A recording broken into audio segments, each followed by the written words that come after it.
नमस्कार विद्यार्थी मित्रांनो, अंजनी अकॅडमीमध्ये परत एकदा आपलं स्वागत आहे. मी विशाल विठ्ठलराव काजळे आणि आज आपल्याला पाहायचं आहे मार्च 2024चं चालू घडामोडी. तर व्हिडिओला सुरुवात करूया. सुरुवातीचं आपलं पाहूया नेमणूक आणि नियुक्त्या. पहिलं चॅप्टर आपलं पहिलं पार्ट. त्यातली पहिली नेमणूक आहे ज्ञानेश कुमार आणि सुखबीर सिंग संधू. या ठीक आहे, बंधू झालं ते, ठीक आहे, बरोबर आहे, संधू. तर ज्ञानेश कुमार आणि सुखबीर सिंह संधू यांची निवडणूक आयुक्त या पदावर नियुक्ती करण्यात आली आहे. तर माझे जे पहिले म्हणजे पूर्वीचे जे निवडणूक आयुक्त होते त्यांनी राजीनामा दिला, काहीतरी वाद झाला, त्यांच्या ठिकाणी आता या दोघांची नियुक्ती करण्यात आली. आणि ऑलरेडी 25वे मुख्य निवडणूक आयुक्त कोण आहेत आपले, तर श्री राजीव कुमार हे आपले 25वे मुख्य निवडणूक आयुक्त आहेत. तुम्ही फोटोमध्ये पाहू शकता. हे ज्ञानेश कुमार आहेत इकडचे डाव्या साईडचे आणि हे सुखबीर सिंग संधू हे इकडचे उजव्या साईडचे आहेत. ठीक आहे, या दोन अधिकाऱ्यांची नियुक्ती निवडणूक आयुक्त म्हणून करण्यात आलेली. आणि आपल्या निवडणूक आयोगामध्ये 3 निवडणूक आयुक्त असतात, एक मुख्य आणि बाकीचे 2 उप असतात, पण अधिकार तिघांना पण समान असतात. ठीक आहे. तर 14 मार्च 2024 रोजी राष्ट्रपती द्रौपदी मुर्मू यांनी 2 माजी IAS अधिकारी ज्ञानेश कुमार आणि सुखबीर सिंग संधू यांची निवडणूक आयोगाच्या आयुक्तपदी नियुक्ती केली. जर तुम्हाला ह्या पदावर जायचं असेल तर त्याआधी तुम्हाला IAS व्हावं लागेल. ठीक आहे, मजाक करतोय पण सिरियस घ्या, कारण ह्या पदावर किंवा RBIच्या जे महत्वाचे पद आहेत त्याच्यावर सगळे IRS IAS असे अधिकारी असतात. ठीक आहे, लक्षात ठेवा. पहिली नेमणूक. दुसरी नेमणूक आहे प्रसार भारतीचे नवे अध्यक्ष नवनीत कुमार सहगल. नाव व्यवस्थित लक्षात ठेवा, प्रसार भारती नवनीत कुमार सहगल. तर सेवानिवृत्त नोकरशाह म्हणजेच IAS नवनीत कुमार सहगल यांची प्रसार भारतीचे नवे अध्यक्ष म्हणून नियुक्ती करण्यात आली आहे. 4 वर्षापासून हे पद रिक्त होतं. यापूर्वीचे अध्यक्ष सूर्यप्रकाशाला बोलवायचे सूर्यप्रकाश. ठीक आहे, तर त्यांच्या ठिकाणी आता नवीन अध्यक्ष नियुक्त झालेत नवनीत कुमार सहगल. तर उपराष्ट्रपती प्रसार भारतीच्या अध्यक्ष पदासाठी निवड समितीचे प्रमुख असतात. जे आपले भारताचे उपराष्ट्रपती असतात ते ह्या पदावर कोणाची नियुक्ती करायची ह्याची एक समिती असती, त्याच्या अध्यक्षपदी उपराष्ट्रपती असतात. ठीक आहे, जगदीप धनखड आपले सध्याचे उपराष्ट्रपती. लक्षात ठेवा, विचारणार नाही आयोग, पण प्रसार भारतीचे अध्यक्ष कोण झाले ते एवढं विचारायला आयोग. नवनीत कुमार सहगल.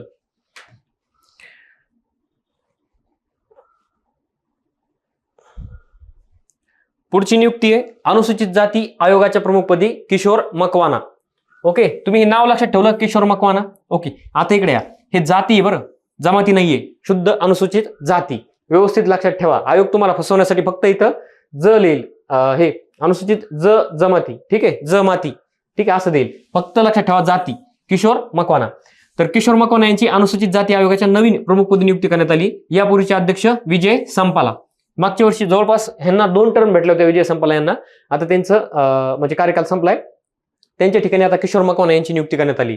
तर आयोगाची स्थापना 2004 साली झालेली आहे. आणि अनुसूचित जाती आयोग आणि जमाती आयोग हे 2004 साली विभक्त झालते किंवा वेगवेगळे झालते. आधी एकच होते ते. ठीक आहे, हे आपल्याला पॉलिटीमध्ये तुम्हाला डीपमध्ये पाहायचंय. म्हणजे रंजन कोळंबेचं सरांचं बुक असो किंवा लक्ष्मीकांत सरांचं, त्याच्यामध्ये हे डिटेल वाईज दिलेलं आहे. आपण इथं फक्त करंट घेत आहोत आणि तुम्हाला मासिक का वाचायला सांगतो मी प्रत्येक वेळेस, की हे करंट तर आपलं आहेच आहे, पण मासिक पण एक रीड करत जा. त्याचं कारण असं आहे की मासिकामध्ये ह्याच्याविषयीची एक्स्ट्रा माहिती दिलेली असते, जी की आपल्या GSच्या बुकमध्ये असते. किंवा आता तुम्ही ही न्यूज वाचली समज, आता काय तुम्ही एवढे हे नाही आहेत, ऍक्टिव्ह नाही आहेत की तुम्ही स्वतः जाऊन म्हणजे कोळंबे सरचं पुस्तक काढाल, त्यातला हा अनुसूचित जाती आयोग काढाल, त्याच्यामध्ये हे लिहून ठेवाल. इतके काय आपण हे नाही आहेत, म्हणजे ऍक्टिव्ह नाही आहेत. ठीक आहे, तुमच्यासारखाच मी पण आहे, मी पण आळशीच आहे. ठीक आहे, त्याच्यामुळे सांगतोय की एक मासिक वाचत चला. ह्याच्यासोबत आपण न्यूज कव्हर केल्यात, एक्स्ट्रा माहिती आपल्याला मासिकातून पाहायची. आणि मासिक वाचताना एक काळजी घ्यायची की जर आपण आता मार्च पाहत आहोत 2024 मार्च, तर तुम्हाला मासिक वाचताना पृथ्वी जर मासिक वाचत असाल तर मे 2024चं वाचायचं तुम्हाला. ठीक आहे, 2 महिने पुढचं वाचायचंय. कारण मासिकामध्ये कसं असतं 3 महिन्याची खिचडी एकत्र दिलेली असते. आपलं तसं नाहीये, ज्या महिन्यातल्या न्यूज त्या महिन्यातच. ठीक आहे, लक्षात ठेवा. अनुसूचित जाती आयोग. नेक्स्ट आहे शीतल देवी आता सध्या 4थ्या वेळेस चर्चेमध्ये आली आहे 2023 आणि 24 मध्ये. आता ही 4थी वेळ आहे की तिच्यावर काहीतरी न्यूज आली आहे, त्याच्यामुळे ह्याच्यावर प्रश्न आयोगाचा फिक्स असणार. लक्षात ठेवा, राज्यसेवेला जरी नाही आला तर कंबाईनला तरी येणार म्हणजे येणार. ठीक आहे, तर सगळं मी एकत्र घेतो त्याचं. तर निवडणूक आयोगाने शीतल देवी यांना राष्ट्रीय दिव्यांग आयकॉन म्हणून घोषित केले. ठीक आहे, आता सध्या लोकसभेच्या नुकतेच इलेक्शन चालू आहेत लोकसभेच्या. तर राष्ट्रीय दिव्यांग आयकॉन म्हणून नियुक्त केले कोणाला? शीतल देवी यांना. कुणी? भारताच्या निवडणूक आयोगाने. आत्ताच पाहिले निवडणूक आयोगाच्या 2 नियुक्त्या. ठीक आहे, त्याच्यामध्ये जाता हे परत एकदा ब्रँड अँबॅसेडर किंवा आयकॉन म्हणून लक्षात ठेवा. शीतल देवी एक भारतीय पॅरा तिरंदाज आहे. पॅरा. ठीक आहे, मग त्यांना दोन्ही हात नाही आहेत, फक्त त्या पायाने तिरंदाजी करतात. हे पहा इथं फोटोमध्ये. तर संबंधित राज्य जम्मू काश्मीर म्हणजे त्या कुठल्या आहेत? कोणत्या राज्याचे आहेत. आयोगाने कधी कधी उलट्या डोक्यासारखे प्रश्न विचारलेले आहेत. ह्याच्या आधी पण खेळाडूंवर त्यांना पुरस्कार भेटल्यानंतर आयोगाने काय सांगितले, या खेळाडूला हा पुरस्कार भेटलाय, तर मग त्यांचं संबंधित राज्य कोणतं आहे. ठीक आहे, त्यासाठी ह्यांचं राज्य पण लक्षात ठेवा, जम्मू आणि काश्मीर. एक तर त्या जम्मू काश्मीर मधून आल्यात, एक तर त्या पॅरा तिरंदाज आहेत, म्हणजे त्यांना दोन्ही हात नाही आहेत आणि त्या पायाने तिरंदाजी करतात. हे काहीतरी लक्षात ठेवण्यासारखं आहे.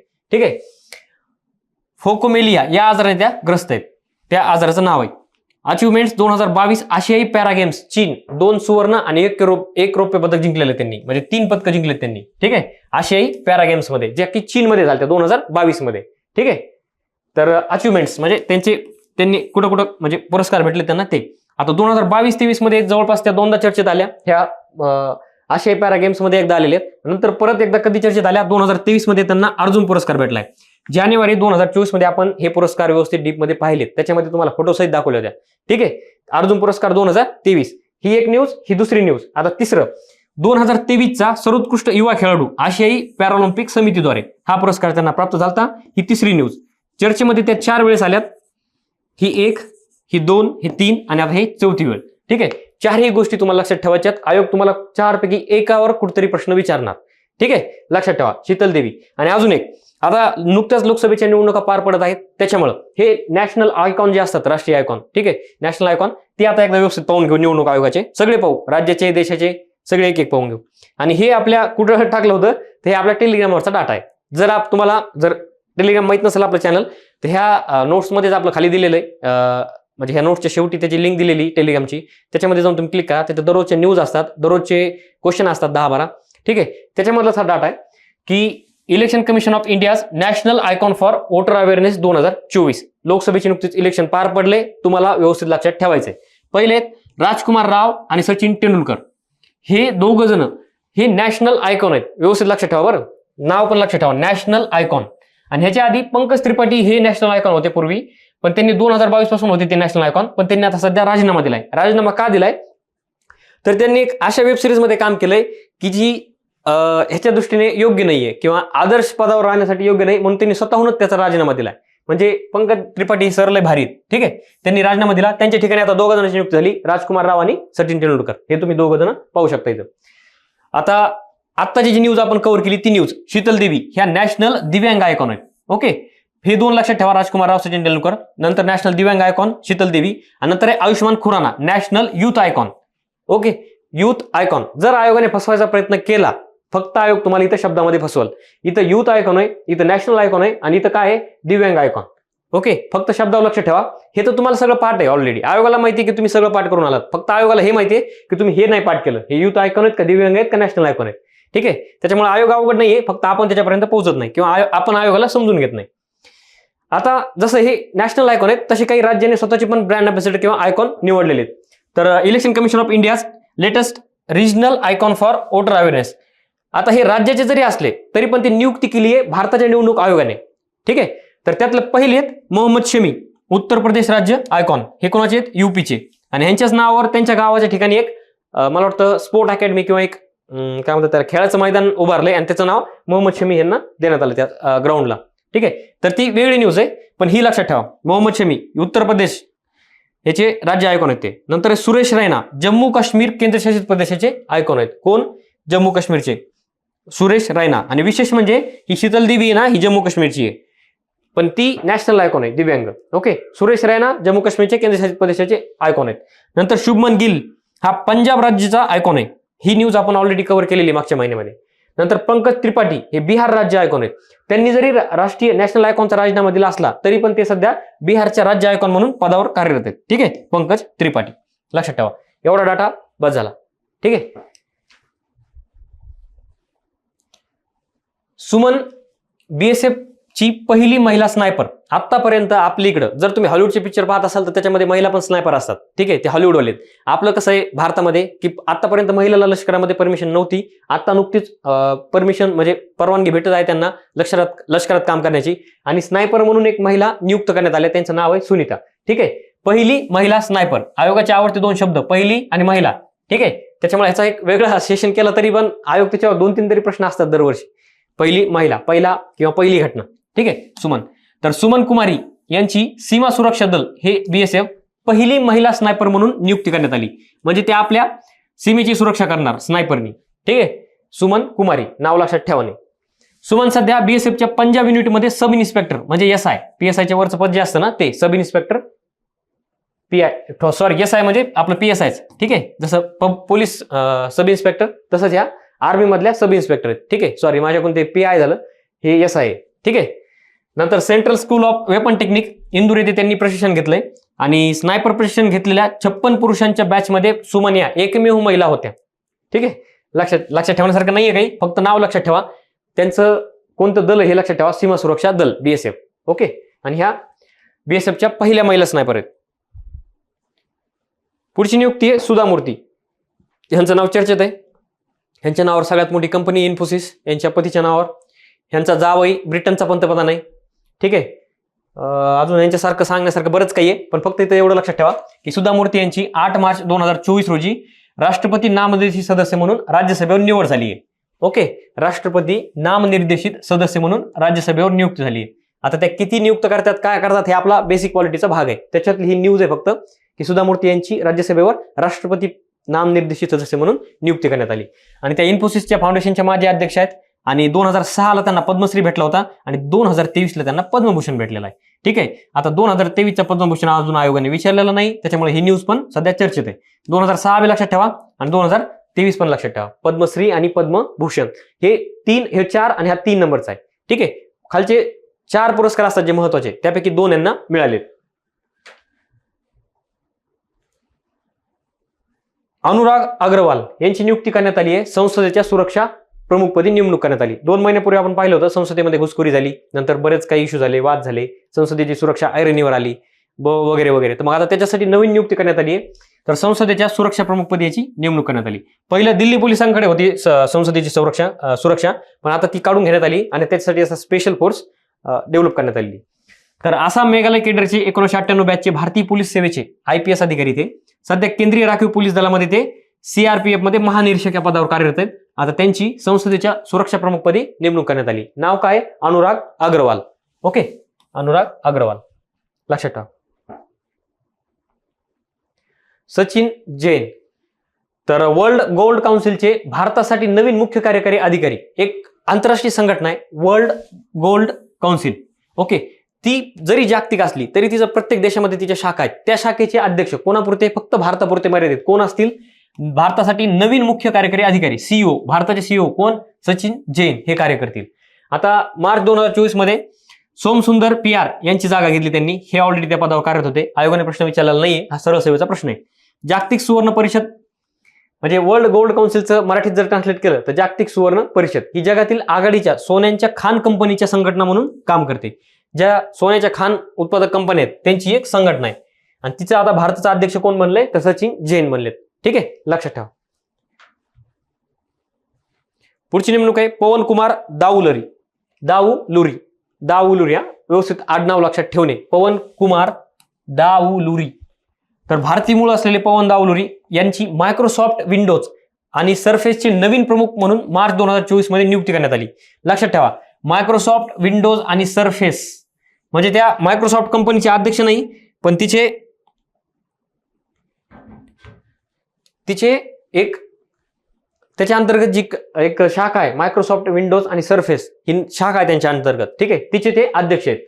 तर पवन कुमार दाबुलुरी हे IIT मद्रासचे पदवीधर आहेत.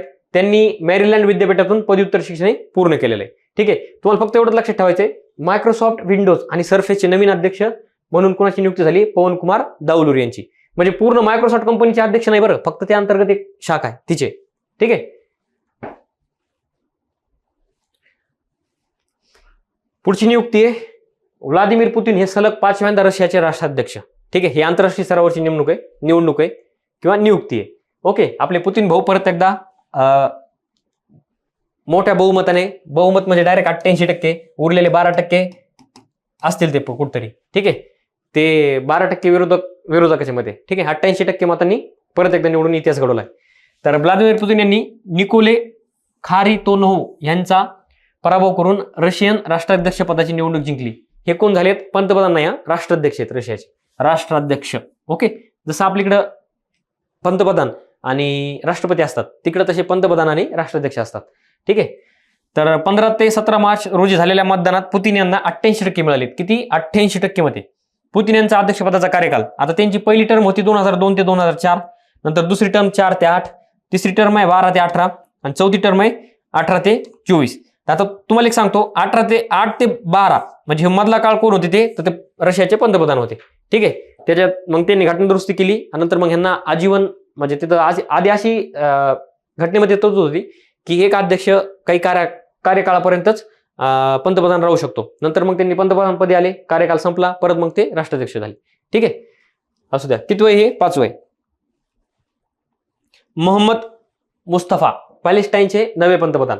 अजून एक लक्षात ठेवा, ज्यावेळेस युक्रेन आणि रशियाचं युद्ध चालू होतं, आयोगाने प्रत्येक प्रीला मेन्सला एक प्रश्न विचारलाय. त्या युद्धाच्या संबंधित एखादी संस्था असो, तिथली नेमणूक असो किंवा त्या संबंधित काहीतरी घटना घडलेली असो, आयोगाने प्रश्न विचारलाय. त्याच्यामुळे आता सध्या वाद चालू आहे पॅलेस्टाईन आणि इस्रायलचा. ते गाझा पट्टीवरून जे युद्ध चालू आहे ना, ते त्याच्यावरून चालू आहे. त्याच्यामुळे हे असे जे न्यूज आहेत ज्या की इस्रायल आणि पॅलेस्टाईनची संबंधित आहेत किंवा गाझा पट्टी संबंधित आहेत, त्या न्यूज तुम्हाला व्यवस्थित फोकस करायच्या आहेत. एक मार्क घ्यायचा असेल तर त्यातली ही न्यूज आहे, मोहम्मद मुस्तफा हे पॅलेस्टाईनचे नवे पंतप्रधान आहेत. पॅलेस्टाईन देश आहे इस्रायलच्या बाजूला, त्या दोघांचं युद्ध चालू आहे आणि ते आता ते पंतप्रधानपदी नियुक्ती करण्यात आली. ठीक आहे. तर 2014 मध्ये गाझाच्या पुनर्बांधणीत महत्वाची भूमिका बजावणारे मोहम्मद मुस्तफा पॅलेस्टाईनचे नवे पंतप्रधान झाले आहेत. राष्ट्राध्यक्ष महमूद अब्बास यांनी त्यांना नवे पंतप्रधान म्हणून नियुक्त केले. ठीक आहे. महमूद अब्बास हे राष्ट्राध्यक्ष आहेत आणि पंतप्रधान कोण? मोहम्मद मुस्तफा. महसूद अब्बास, मोहम्मद मुस्तफा. ही खालचं नाही लक्षात ठेवलं तरी चालतंय, पण मोहम्मद मुस्तफा लक्षात ठेवा. ठीक आहे. एक मार्क घ्यायचा असेल तर.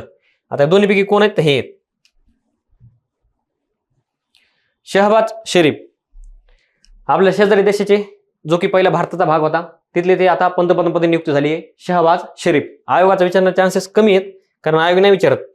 4 मार्च रोजी पाकिस्तानच्या पंतप्रधानपदाची शपथ घेतली त्यांनी. पाकिस्तानचे 24 पंतप्रधान आहेत ते. आणि पक्ष पाकिस्तान मुस्लिम लीग नवाज, PML नवाज, ह्याच्यामध्ये पण फोडाफोडी त्या पाकिस्तान मुस्लिम लीग मध्ये पण.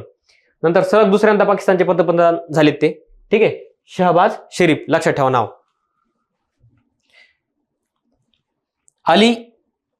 आसिफ अली झरदारी हे नाव तुमच्या म्हणजे वाचण्यात आलं जरी नसेल तर ह्यांच्यावर एक मीम्स बनलेलं आहे. हे पाकिस्तानी ह्याचे अध्यक्ष आहेत, म्हणजे जी तिथली राज्यसभा आपलं जसं लोकसभा संसद असते का, त्याचे ते अध्यक्ष आहेत आणि त्यांच्या हसण्याचं मीम्स एवढं व्हायरल आणि ते आज बी चालते.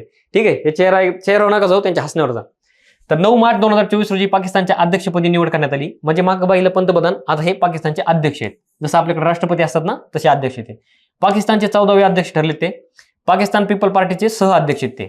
अध्यक्षपदी दुसऱ्यांदा निवडून आलेले पहिलेच नागरिक आहेत ते. ठीक आहे. असं पहिल्यांदा घडलंय की त्यांची परत नेमणूक करण्यात आली. किती आहेत ते? 14वे आहेत ते. ठीक आहे. आसिफ अली झरदारी यांना मी मीमच्या लक्षात म्हणजे मीम्सवरच लक्षात ठेवलेलं यांना, मला लक्षात ठेवणे, मग त्यांचा चेहरा बघितला की हसू येतो मला. ठीक आहे. आसिफ अली झरदारी. आता इथपर्यंत झाल्या महत्वाच्या नेमणूक आणि नियुक्त्या मार्च महिन्यातल्या. आता पाहायचे महत्वाचे पुरस्कार. अजून एक, ह्याच्यामध्ये मी निधन वार्ता का नाही घेतल्या, तर एक दोनच निधन वार्ता आहेत की ज्या आंतरराष्ट्रीय स्तरावरच्या, ते मी एप्रिलमध्ये घेईल, पण एवढ्या महत्वाच्या नाहीत. मार्च महिना एक असा महिना की जिथे निधन वार्ता नाहीये. ठीक आहे. पण मार्च महिना एक असा महिना आहे की ज्याच्यात एवढे पुरस्कार झालेत 50-60, त्यापैकी मी कमी करून कसं तरी 30-35-40 पर्यंत गेलोय मी. ठीक आहे. 40 पुरस्कार पाहिजेत आपल्याला आज, कारण हे पहिले 3 महिने जे असतात वर्षाच्या सुरुवातीचे, ह्याच्यामध्ये सगळ्यात जास्त पुरस्कार असतात, म्हणजे आंतरराष्ट्रीय स्तरावरचे, राष्ट्रीय स्तरावरचे किंवा महाराष्ट्राचे. ठीक आहे. त्या बघूया आता सगळ्यात मोठे पुरस्कार मार्च महिन्यातले. त्यातला पहिला आहे 96वा ऑस्कर पुरस्कार सोहळा 2024.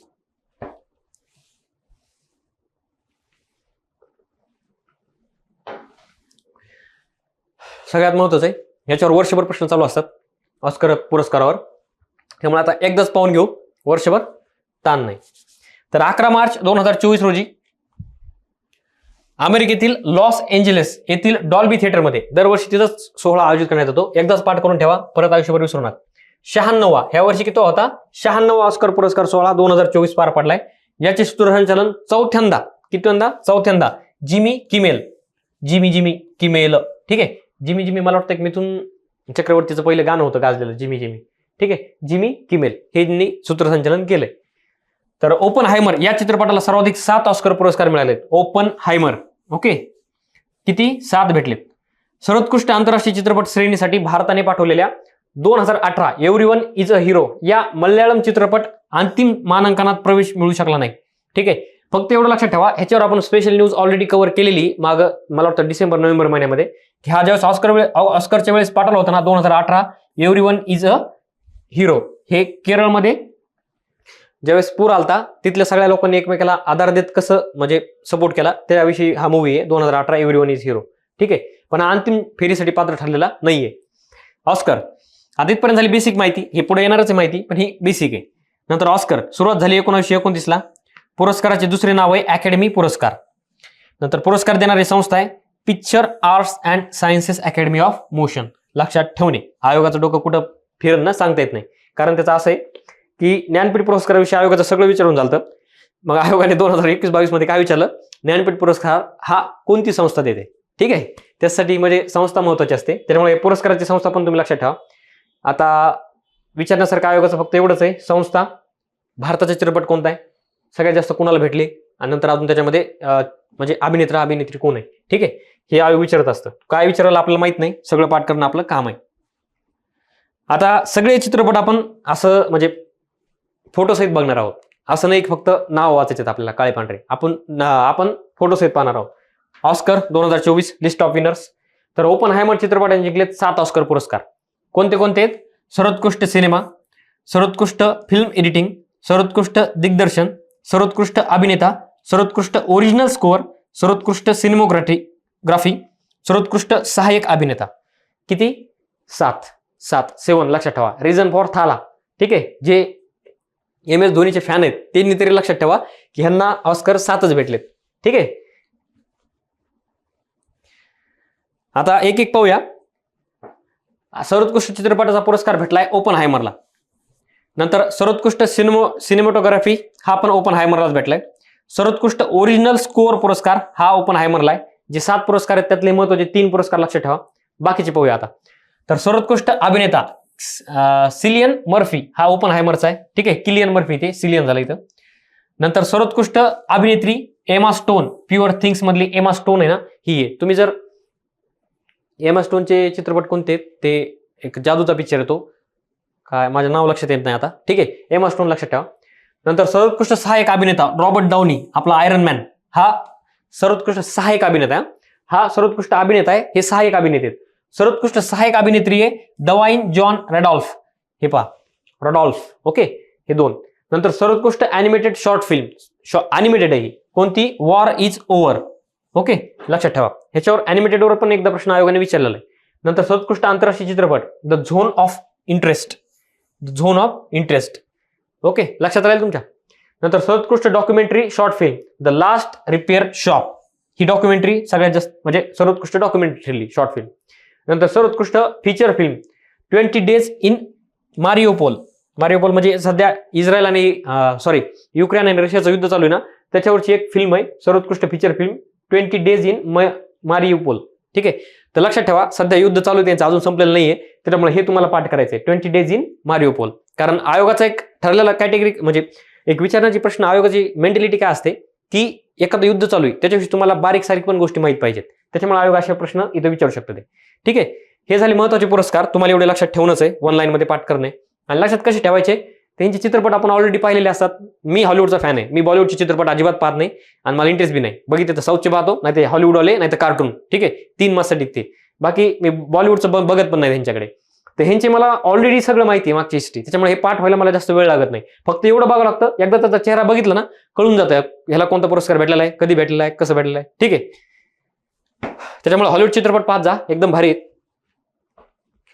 नंतर आता पुढचे पहा, सर्वोत्कृष्ट व्हिज्युअल इफेक्ट्स गॉडझिला -1 हा जपानचा आहे बरं का. गॉडझिला आहे ना, गॉडझिला हे अमेरिकेचा वेगळा आहे आणि जपानचा वेगळा आहे. ठीक आहे, त्या -1 हा जपानचा आहे, गॉडझिला -1.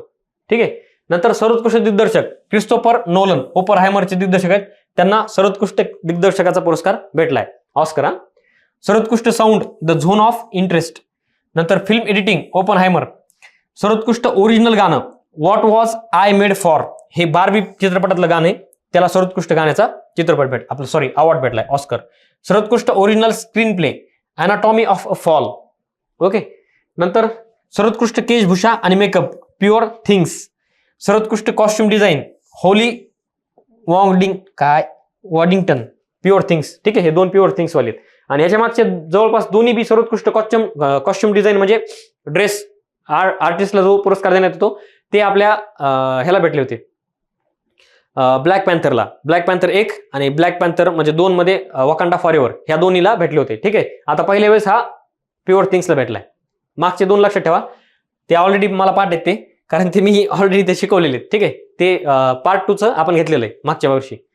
आता हे ऑस्कर आपण परत एकदा डबल बघत आहोत. जवळपास आपला करंटचा हा 15वा महिना आहे, म्हणजे जानेवारी 2023 पासूनचा हा 15वा महिना सुरू झाला. त्याच्यामुळे ऑलरेडी 95 ऑस्कर आपण घेतलेले आहेत. आता हे 96 ऑस्कर आहेत. आता इथपर्यंत झाले महत्वाचे पुरस्कार की जे तुम्हाला लक्षात ठेवायचे. ते फोटो सहित मी घेतले आणि अजून त्याची लिस्ट देतोय मी मुद्दाम तुम्हाला वाचायसाठी, की तुम्हाला काय सवय असती अशी वाचायची सवय असते. ठीक आहे, मग असे पण देतो तसे पण देतो, तुम्हाला जे लक्षात राहील ते लक्षात ठेवा. ठीक आहे, आता तुम्हाला डायरेक्ट काळे पांढरे जर वाचून दाखवले असते तर तुम्हाला ते लक्षातच नसते आले, पण फोटो सहित असल्यावर काय असतं माणसाला एक जास्त इंटरेस्ट येतो जरा.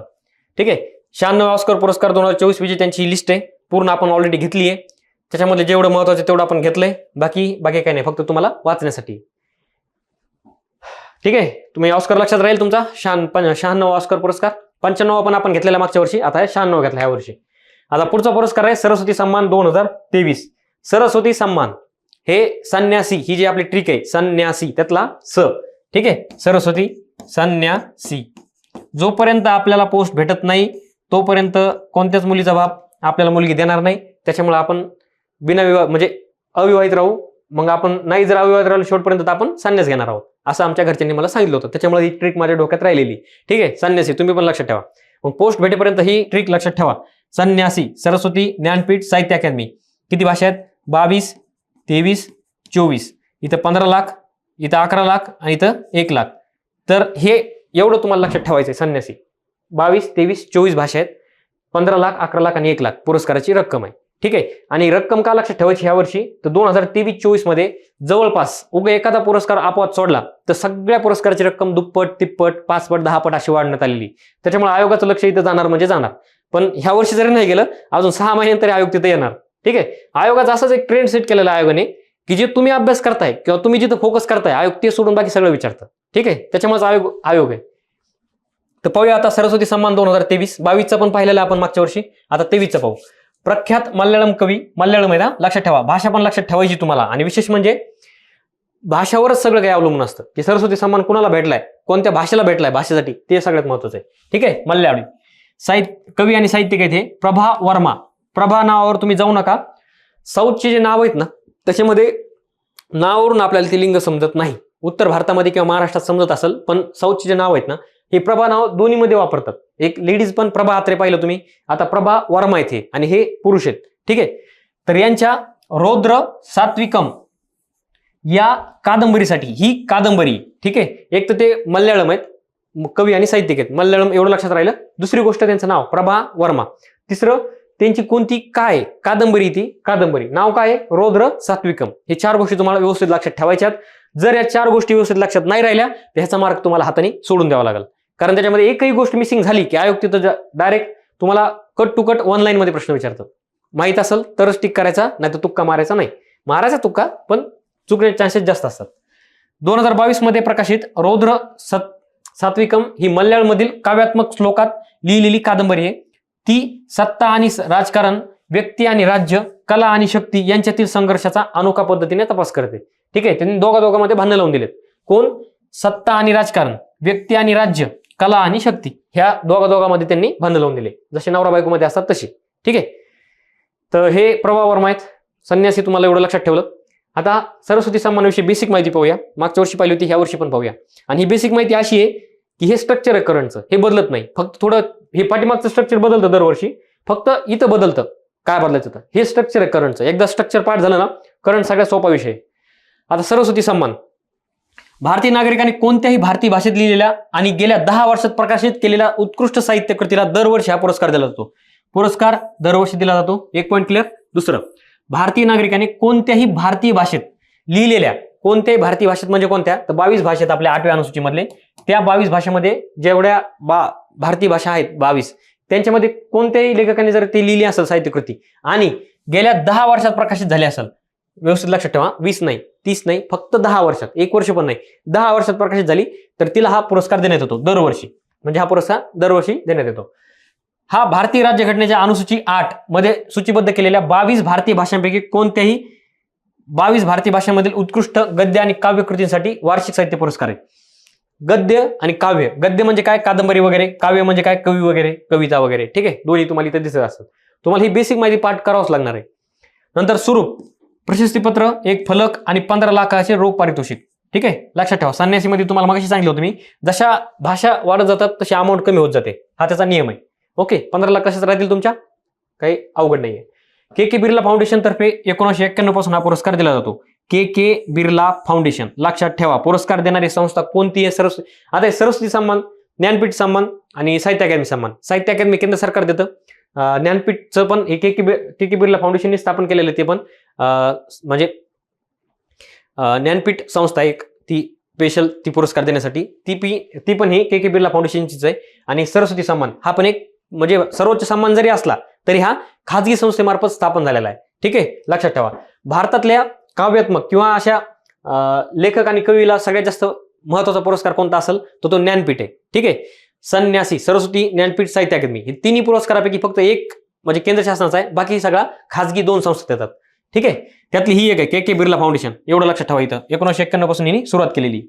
पहिला सरस्वती सन्मान हरिवंश राय बच्चन 1991 ला देण्यात आला. हरिवंश राय बच्चन कोण आहेत? तर अमिताभ बच्चन यांचे वडील आहेत.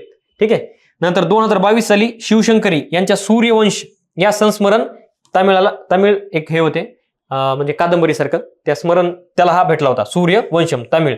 ठीक आहे, आता मल्याळमला भेटलंय, हे तमिळला भेटलेलं आहे. ठीक आहे, दोन्ही साऊथचे स्टेट होते. 2022 तुम्हाला लक्षात ठेवायचं आहे. आयोगाचा आपला पॅटर्न आहे, एक्झामच्या आधी 3 महिन्यापर्यंत तुम्हाला करायची गरज नाहीये. एक्झामची डेट असेल त्याच्या आधी 3 महिन्यापर्यंत करायचं नाही. तिथून मागे 3 वर्षापर्यंत आयोग कुठं पण विचारतं. ठीक आहे, मिनिमम 1.5 वर्षात आपल्या डोक्यामध्ये पाहिजे. नाही आलं एवढं, जेवढं येईल तेवढं करत राहायचं. 2022 लक्षात ठेवा, 2023 एक लक्षात ठेवा. ओके, ही झाली बेसिक माहिती सरस्वती सन्मानची. पुढचा पुरस्कार आहे भूतानचा सर्वोच्च नागरी सन्मान PM मोदी यांना प्रदान. भूतान आपल्या शेजारी देश आहे, सगळ्याला माहिती आहे, नेपाळच्या बाजूला भूतान. तर त्यांनी आपल्या पंतप्रधानांना त्यांचा सर्वोच्च नागरी सन्मान प्रदान केलाय. तर भूतानने भारताचे पंतप्रधान नरेंद्र मोदी यांना नागदाग पेलजी खोरली हा त्यांच्या भाषेतील तो पुरस्काराचं नाव आहे.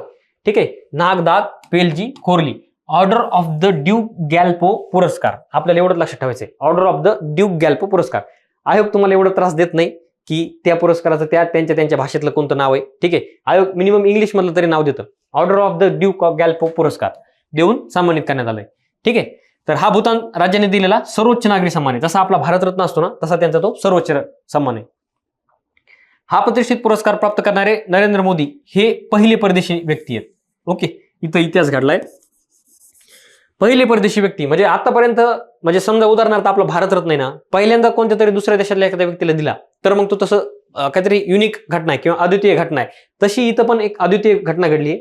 पहिल्या वेळेस कोणत्या तरी परदेशी व्यक्तीला हा पुरस्कार प्रदान करण्यात आलाय. ठीक आहे, नंतर पुरस्काराची घोषणा करताना भूतानचे राजे जिग्मे खेसर नामग्याल वांगचुक, जिग्मे खेसर नामग्याल वांगचुक 4 नाव आहेत. यांनी पंतप्रधान मोदींना गेल्या काही वर्षातील दिलेल्या पाठिंब्यावर प्रकाश टाकलाय. म्हणजे थोडी तारीफ तर करावंच लागते ना, म्हणजे किती मदत केली, काय केली, कसं म्हणजे संबंध वाढवण्यासाठी काय काय केलं.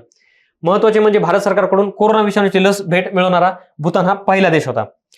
सध्या लसीवरून सध्या वाद चालू आहे, कारण त्या लसीचे दुष्परिणाम झालेत. त्याच्यामुळं आपल्या पंतप्रधानांचा जो ह्याच्यावरचा फोटो आहे ना तो काढून टाकला. नंतर मग ते बरेच त्याच्याविषयी अजून चर्चा आहेत, पण ते सगळं असं हे नाहीये, जोपर्यंत कन्फर्म येत नाही तोपर्यंत काही नाही. ठीक आहे, एवढं लक्षात ठेवा. म्हणजे ही लस पहिल्यांदा आपण कोणत्या देशाला ट्रान्सपोर्ट केली असेल तर ती भूतान आहे, एवढं लक्षात ठेवा.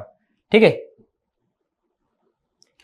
आता इथून मागे ऑलरेडी आपण 2023 मध्ये पुरस्कार बघितले होते. त्यावेळेस पंतप्रधानांना जवळपास 13 पुरस्कार भेटले होते. 13 पुरस्काराची लिस्ट पण आपण पाहिलेली, पण अजून ह्याच्यामध्ये 2 पुरस्कार ऍड झालेत.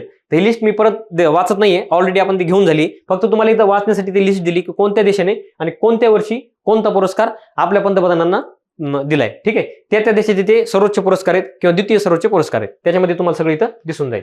ठीक आहे, तर आतापर्यंत पंतप्रधान नरेंद्र मोदी यांना आतापर्यंत 2024 मार्च 2024 पर्यंत 15 देशांनी सर्वोच्च पुरस्कार दिलेत.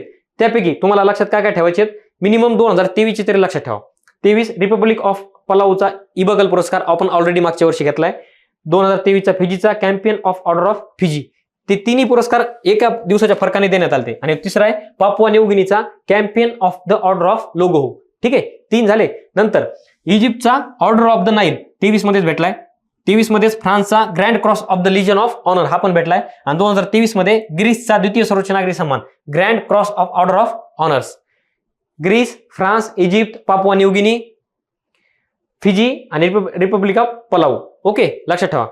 आणि भूतानचा ऑर्डर ऑफ ड्यूक गॅल्पो 2021 साली त्यांना जाहीर झालेला आहे, तो आता ह्या वर्षी प्रदान करण्यात आलाय. ठीक आहे, जाहीर 2021 मध्ये करण्यात आला, प्रदान 2024 मध्ये करण्यात आलाय. ठीक आहे, लक्षात राहील तुमच्या. हे 15 पुरस्कार तुम्हाला फक्त एकदा वाचायचे आहेत. आयोगाने जर विचारलं, जोड्या लावामध्ये विचारलं किंवा जर नाही विचारलं तर फक्त मग आयोग वर्ष किंवा एखाद्या देशाचा भेटलाय नाही भेटलाय आपोआप विचारू शकतं. ठीक आहे, फक्त आपल्याला वाचायचे बाजूला ठेवायचे. किती? 15 देश. पुढचा पुरस्कार आहे रतन टाटांचा PV नरसिंह राव पुरस्कारांना सन्मान.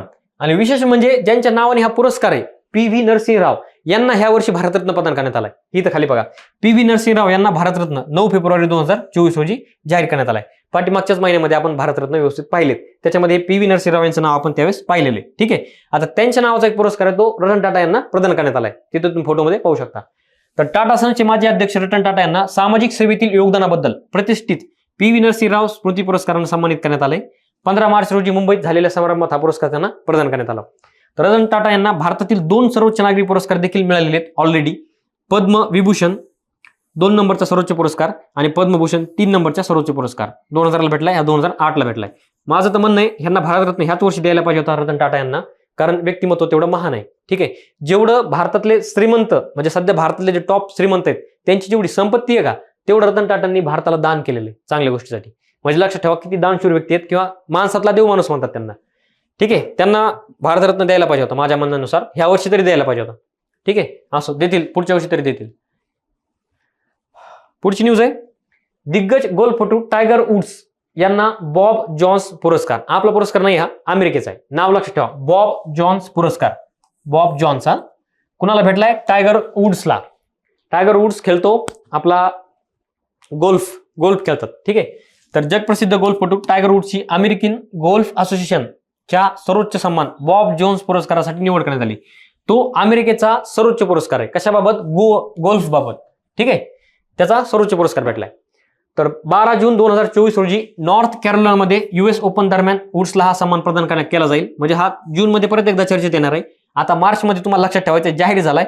आणि लक्षात ठेवा, कोणताही पुरस्कार असो तो एकदा ज्यावेळेस जाहीर होतो ना त्यावेळेस तो चर्चेत येतो किंवा न्यूजमध्ये येतो, आणि एकदा तो प्रदान करण्यात येतो ना त्यावेळेस एकदा न्यूजमध्ये येतो.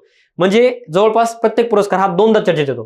ठीक आहे, तर आता मार्च महिन्यामध्ये जाहीर झालाय, जून महिन्यामध्ये त्याचा तो प्रदान करण्यात येईल. वुड्स हा 9 वेळा USGA चॅम्पियन आहे. म्हणजे हा गोल्फ असोसिएशनचा चॅम्पियन आहे, वर्ल्ड चॅम्पियन.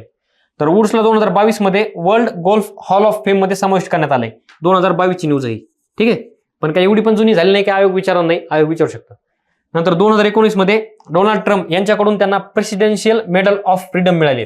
हे अमेरिकेचं सर्वोच्च पुरस्कार आहे. जसं आपला भारतरत्न आहे ना तसं त्यांचं प्रेसिडेन्शियल मेडल ऑफ फ्रीडम हे सर्वोच्च पुरस्कार आहे. हा त्याला ऑलरेडी भेटलेला आहे. ठीक आहे, जसं आपला सचिन तेंडुलकर यांना भारतरत्न भेटला होता तसं त्या देशाचे ते महान खेळाडू आहेत, त्यांना तो पुरस्कार ऑलरेडी प्राप्त आहे. ठीक आहे, एवढं यांच्याविषयी बेसिक माहिती लक्षात ठेवा. आणि अजून एक सांगतो, हे विचारण्याचे चान्सेस थोडे कमी आहेत, आयोग जास्त लक्ष देत नाहीये, पण कधी कधी सरळ सेवा भरतीला असे प्रश्न डायरेक्ट येतात ऑनलाईन मध्ये. पुढचा पुरस्कार आहे डायना स्मृती पुरस्कार 2024.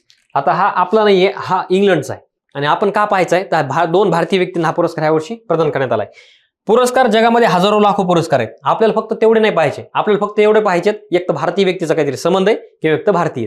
ठीक आहे, 2 पुरस्कार आपल्याला पाहायचे. त्यापैकी हा दुसऱ्या कॅटेगरीमध्ये येतो की ह्याच्यामध्ये कोणत्या तरी भारतीय व्यक्तीला पुरस्कार भेटलाय. तर उदय भाटिया नाव लक्षात ठेवणे, मानसी गुप्ता, डायना म्हणजे डायन किंवा चुडेल असं नका लक्षात ठेवू, ते डायना एक इंग्लंडच्या महाराणीचं नाव होतं पूर्वीच्या. ठीक आहे, डायना स्मृती पुरस्कार प्रदान करण्यात आलाय. हा पुरस्कार मिळवणारे हे पहिले भारतीय आहेत, हे विशेष आहे. ठीक आहे, उदय भाटिया आणि मानसी गुप्ता हा पुरस्कार डायना स्मृती पुरस्कार मिळवणारे पहिले भारतीय व्यक्ती आहेत. ओके, पहिला शब्द आला तिथं आयोग आला. ह्याच्यामध्ये एक लेडीज आहेत आणि एक जेंट्स आहेत. ठीक आहे, 2024 साठी 20 जणांना सन्मानित करण्यात आलंय. एकूण जगामध्ये 20 जण आहेत, त्याच्यापैकी 2 भारतीय आहेत, हे 2. तर दर 2 वर्षांनी हा पुरस्कार जगातील तरुणांना त्यांच्या सामाजिक कार्यासाठी किंवा मानवतावादी सेवेसाठी ब्रिटनच्या प्रिन्सेस डायना यांच्या स्मरणार्थ दर 2 वर्षांनी दिला जातो. हा पुरस्कार द्विवार्षिक आहे, म्हणजे 2 वर्षातून एकदा दिला जातो. आणि पूर्ण जगामध्ये 20 जणांना दिलाय, त्यापैकी 2 भारतीय आहेत आपले. ठीक आहे, नाव लक्षात राहील तुमच्या. आता इथं फोटोमध्ये दाखवायचा प्रयत्न केला तरी ते दिसणार नाही तुम्हाला, कारण त्यांच्या चेहऱ्यावर सध्या अंधार आहे इथं. ठीक आहे, नाव लक्षात ठेवा, उदय भाटी आणि मानसी गुप्ता. पुढचा पुरस्कार आहे यशवंत चव्हाण राष्ट्रीय पुरस्कार 2023. तर हा यशवंतराव चव्हाण केंद्र आहे, हा पुरस्कार ही संस्था देते, यशवंतराव चव्हाण केंद्र. स्वरूप काय आहे? मानपत्र, 5 लाख रुपये रोख रक्कम ह्या पुरस्काराचं स्वरूप आहे. आणि सुरुवात कधी झालेली या पुरस्काराला? 1995 ला. राष्ट्रीय एकात्मता, संवैधानिक मूल्याचे जतन, भारताच्या सामाजिक आणि आर्थिक विकासास योगदान देणाऱ्या क्षेत्रात भरीव अग्रेसर कार्य करणाऱ्या व्यक्तीला किंवा संस्थेला, दोन्ही बरं, संस्था आणि व्यक्ती दोन्हीला देऊ शकते. ठीक आहे, व्यक्ती आणि संस्था, हा पुरस्कार प्रदान करण्यात येतो. तर 2022 चा देण्यात आला अजिम प्रेमजी यांना. हा सरळ सेवेला मागच्या वर्षी प्रश्न विचारलेला आहे, आयोगाने नाही विचारला पण सरळ सेवेला हा प्रश्न 1000 वेळेस आलाय. अजिम प्रेमजी यांना भेटला होता कोणता? यशवंतराव चव्हाण राष्ट्रीय पुरस्कार. आणि आता 2023 चा भेटलाय डॉक्टर सौम्या स्वामीनाथन, आणि ह्यांच्या वडिलाला जे MS स्वामीनाथन आहेत, ह्या वर्षीचा भारतरत्न पुरस्कार भेटलाय. मागच्या वर्षी त्यांचं नुकतंच निधन झालं. ठीक आहे, त्यांची मुलगी आहे सौम्या स्वामीनाथन, हिंना हा पुरस्कार भेटलाय. ठीक आहे, यांना वैद्यकीय क्षेत्रातील कार्यासाठी देण्यात आलाय. त्या जागतिक आरोग्य संघटनेच्या माजी मुख्य शास्त्रज्ञ आहेत, आणि ज्यावेळेस त्या मुख्य शास्त्रज्ञ पदावर नियुक्ती करण्यात आल्या त्याच वर्षी आयोगाने राज्यसभा एप्रिलला हा प्रश्न विचारला होता. ठीक आहे, सौम्या स्वामीनाथन यांच्यावर आयोगाने प्रश्न ऑलरेडी विचारून झालेला आहे. त्याच्यामुळे आयोगाचे जे आवडते व्यक्तिमत्व आहेत, हे तुम्ही फोटोमध्ये त्यांना पाहू शकता. आणि आपले जे माननीय श्री शरदचंद्रजी पवार आहेत, त्यांच्या हस्ते हा पुरस्कार त्यांना प्रदान करण्यात आला, इथं तुम्ही पाहू शकता. ठीक आहे, तर सौम्या स्वामीनाथन आडनाव तुम्हाला लक्षात ठेवायचे, कारण त्यांना भारतरत्न ह्या वर्षी जाहीर झाला. निधन नुकतंच मागच्या वर्षी त्यांचं दुःखद निधन झालंय. ठीक आहे, आणि त्यांच्या मुलीला यशवंतराव चव्हाण राष्ट्रीय पुरस्कार 2023 प्रदान करण्यात आला, आणि हा महाराष्ट्राचा पुरस्कार आहे, त्याच्यामुळे आयोग विचारण्याचे चान्सेस थोडे जास्त आहेत. पुढचा पुरस्कार आहे संगीत नाटक अकादमी पुरस्कार. सगळं पाहायचं नाहीये आपल्याला, फक्त एवढंच लक्षात ठेवायचंय किती जणांना भेटलाय आणि त्याच्यामध्ये महाराष्ट्राचे कोण कोण आहेत, फक्त 2च गोष्टी पाहायच्यात. कारण ते जर सगळे पाहायचा प्रयत्न केला ना 94, इकडे तेवढ्या वेळात तर सगळी पॉलिटी अभ्यास करून होतो आपली. ठीक आहे, तेवढं नाही पाहायचं आपल्याला. राष्ट्रपती द्रौपदी मुर्मू यांनी 2022 आणि 23 या वर्षासाठी 94 नामवंत कलाकारांना संगीत नाटक अकादमी पुरस्कार प्रदान केलाय. 1 मिनिट, इथं 94 मला कन्फ्युज आहे, एकदा तुम्ही स्वतः सर्च करा. काही ठिकाणी 91 आहे, काही ठिकाणी 92 आहे, काही ठिकाणी 93 आहे, आणि काही ठिकाणी 94 आहे. मला जो आकडा वाटला नेटून मी उचलला 94. ठीक आहे, परत एकदा तुम्ही क्रॉस चेक करून पाहू शकता. परत म्हणू नका की परत मग कसं झालंय असं. ठीक आहे, मी स्वतः पण नोट्स काढताना मला पण स्वतः फॅक्ट चेक करावं लागतं. ठीक आहे, ती सगळ्यात म्हणजे एक विश्वासू फॅक्ट वाटते ती मी इथं घेत असतो. 94 लक्षात ठेवा, सध्यापर्यंत तरी 94 लक्षात ठेवा. आता महाराष्ट्रातील विजेते 2022 आणि 23 चे दोन्ही एकत्र जाहीर करण्यात आलेत. मागच्या वेळेस कोरोना वगैरे किंवा काही इश्यू होता त्याच्यामुळे जाहीर करण्यात नव्हते आले, तर ह्या वर्षी एकत्र जाहीर केलेत. तर महाराष्ट्रातील विजेते कोण आहेत 2022 साठी? अशोक सराफ नाटक ह्या कॅटेगरीमध्ये भेटलाय. देवकी पंडित यांना संगीत ह्या कॅटेगरीमध्ये भेटलाय. पुरुषोत्तम उपाध्याय यांना संगीत या कॅटेगरीत भेटलाय. ठीक आहे, एक तर लक्षात ठेवा अशोक सराफ 2022. नंतर 2023 महाराष्ट्रातील विजेते कोण आहेत? नीलाद्री कुमार या संगीत क्षेत्रात संबंधित आहेत. लता सना देवी या नृत्य प्रकाराशी संबंधित आहेत, आणि कालीनाथ मिश्रा हे नृत्य प्रकार आहेत. ठीक आहे, हे 3 2023 चे आहेत आणि 3 2022 चे आहेत. जेवढे लक्षात राहतील तेवढे लक्षात ठेवायचे. आयोगाने याच्या आधी काही जास्त प्रश्न विचारलेले नाहीये. ठीक आहे, संगीत नाटक अकादमी राष्ट्रपती द्रौपदी मुर्मू यांच्या हस्ते प्रदान करण्यात आले. आता राष्ट्रपती द्रौपदी मुर्मू यांच्या हस्ते प्रदान करण्यात आले संगीत नाटक अकादमी पुरस्कार.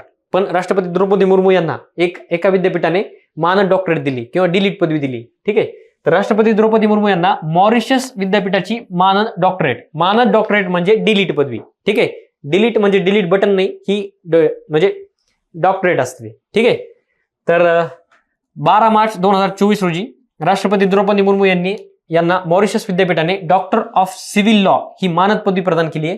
राष्ट्रपती मुर्मू मॉरिशसच्या 3 दिवसाच्या राज्य दौऱ्यावर असताना त्यांचा सन्मान करण्यात आलाय. ठीक आहे, यांनी मॉरिशसचा दौरा केला आणि त्याच वेळेस त्यांना ही डिलीट पदवी प्रदान करण्यात आली. लक्षात ठेवा मॉरिशस. आणि मॉरिशस म्हणजे आपले अर्धे नाही म्हणतात, 90% भारतीयच आहेत, त्यात मराठीच आहेत सगळे मॉरिशसमध्ये. ठीक आहे, एक बेट आहे मॉरिशस. पुढचा पुरस्कार आहे चंद्रयान 3 मोहिमेसाठी इस्रोला एव्हिएशन वीक लॉरेट्स पुरस्कार. म्हणजे आपलं जे चंद्रयान 3 मोहीम सक्सेसफुल झाली त्या मोहिमेला एक पुरस्कार भेटलाय इस्रोच्या एव्हिएशन वीक लॉरेट्स पुरस्कार. हा पुरस्काराचं नाव आहे, आणि ते भेटला कोणाला? चंद्रयान 3 मोहिमेसाठी. कोणाला? इस्रोला. तर इस्रोला चंद्रयान 3 मोहिमेतील उल्लेखनीय कामगिरीबद्दल प्रतिष्ठित एव्हिएशन वीक लॉरेट्स अवॉर्ड्सने सन्मानित करण्यात आले. तर अमेरिकेतील भारतीय दूतावासातील उपराजदूत श्री प्रिया रंगनाथ यांनी इस्रोच्या वतीने हा पुरस्कार स्वीकारलाय. इथं तुम्ही फोटोमध्ये पाहू शकता. श्री प्रिया रंगनाथन आहेत, यांनी हा पुरस्कार इस्रोच्या वतीने स्वीकारलाय. ठीक आहे, लक्षात ठेवा. एव्हिएशन वीक लॉरेट्स पुरस्कार कोणाला भेटलाय? इस्रोला भेटलाय. कशासाठी? चंद्रयान-3 मोहिमेसाठी. पुढचा पुरस्कार आहे साहित्य अकादमी अनुवाद पुरस्कार 2023. आता जे संन्यासी आपला जो शब्द होता, सरस्वती ज्ञानपीठ साहित्य अकादमी, तर साहित्य अकादमी मध्ये एक पुरस्कारची अमाऊंट म्हणजे जो, हे बघा तुम्हाला आता इथं व्यवस्थित सांगतो, संन्यासी.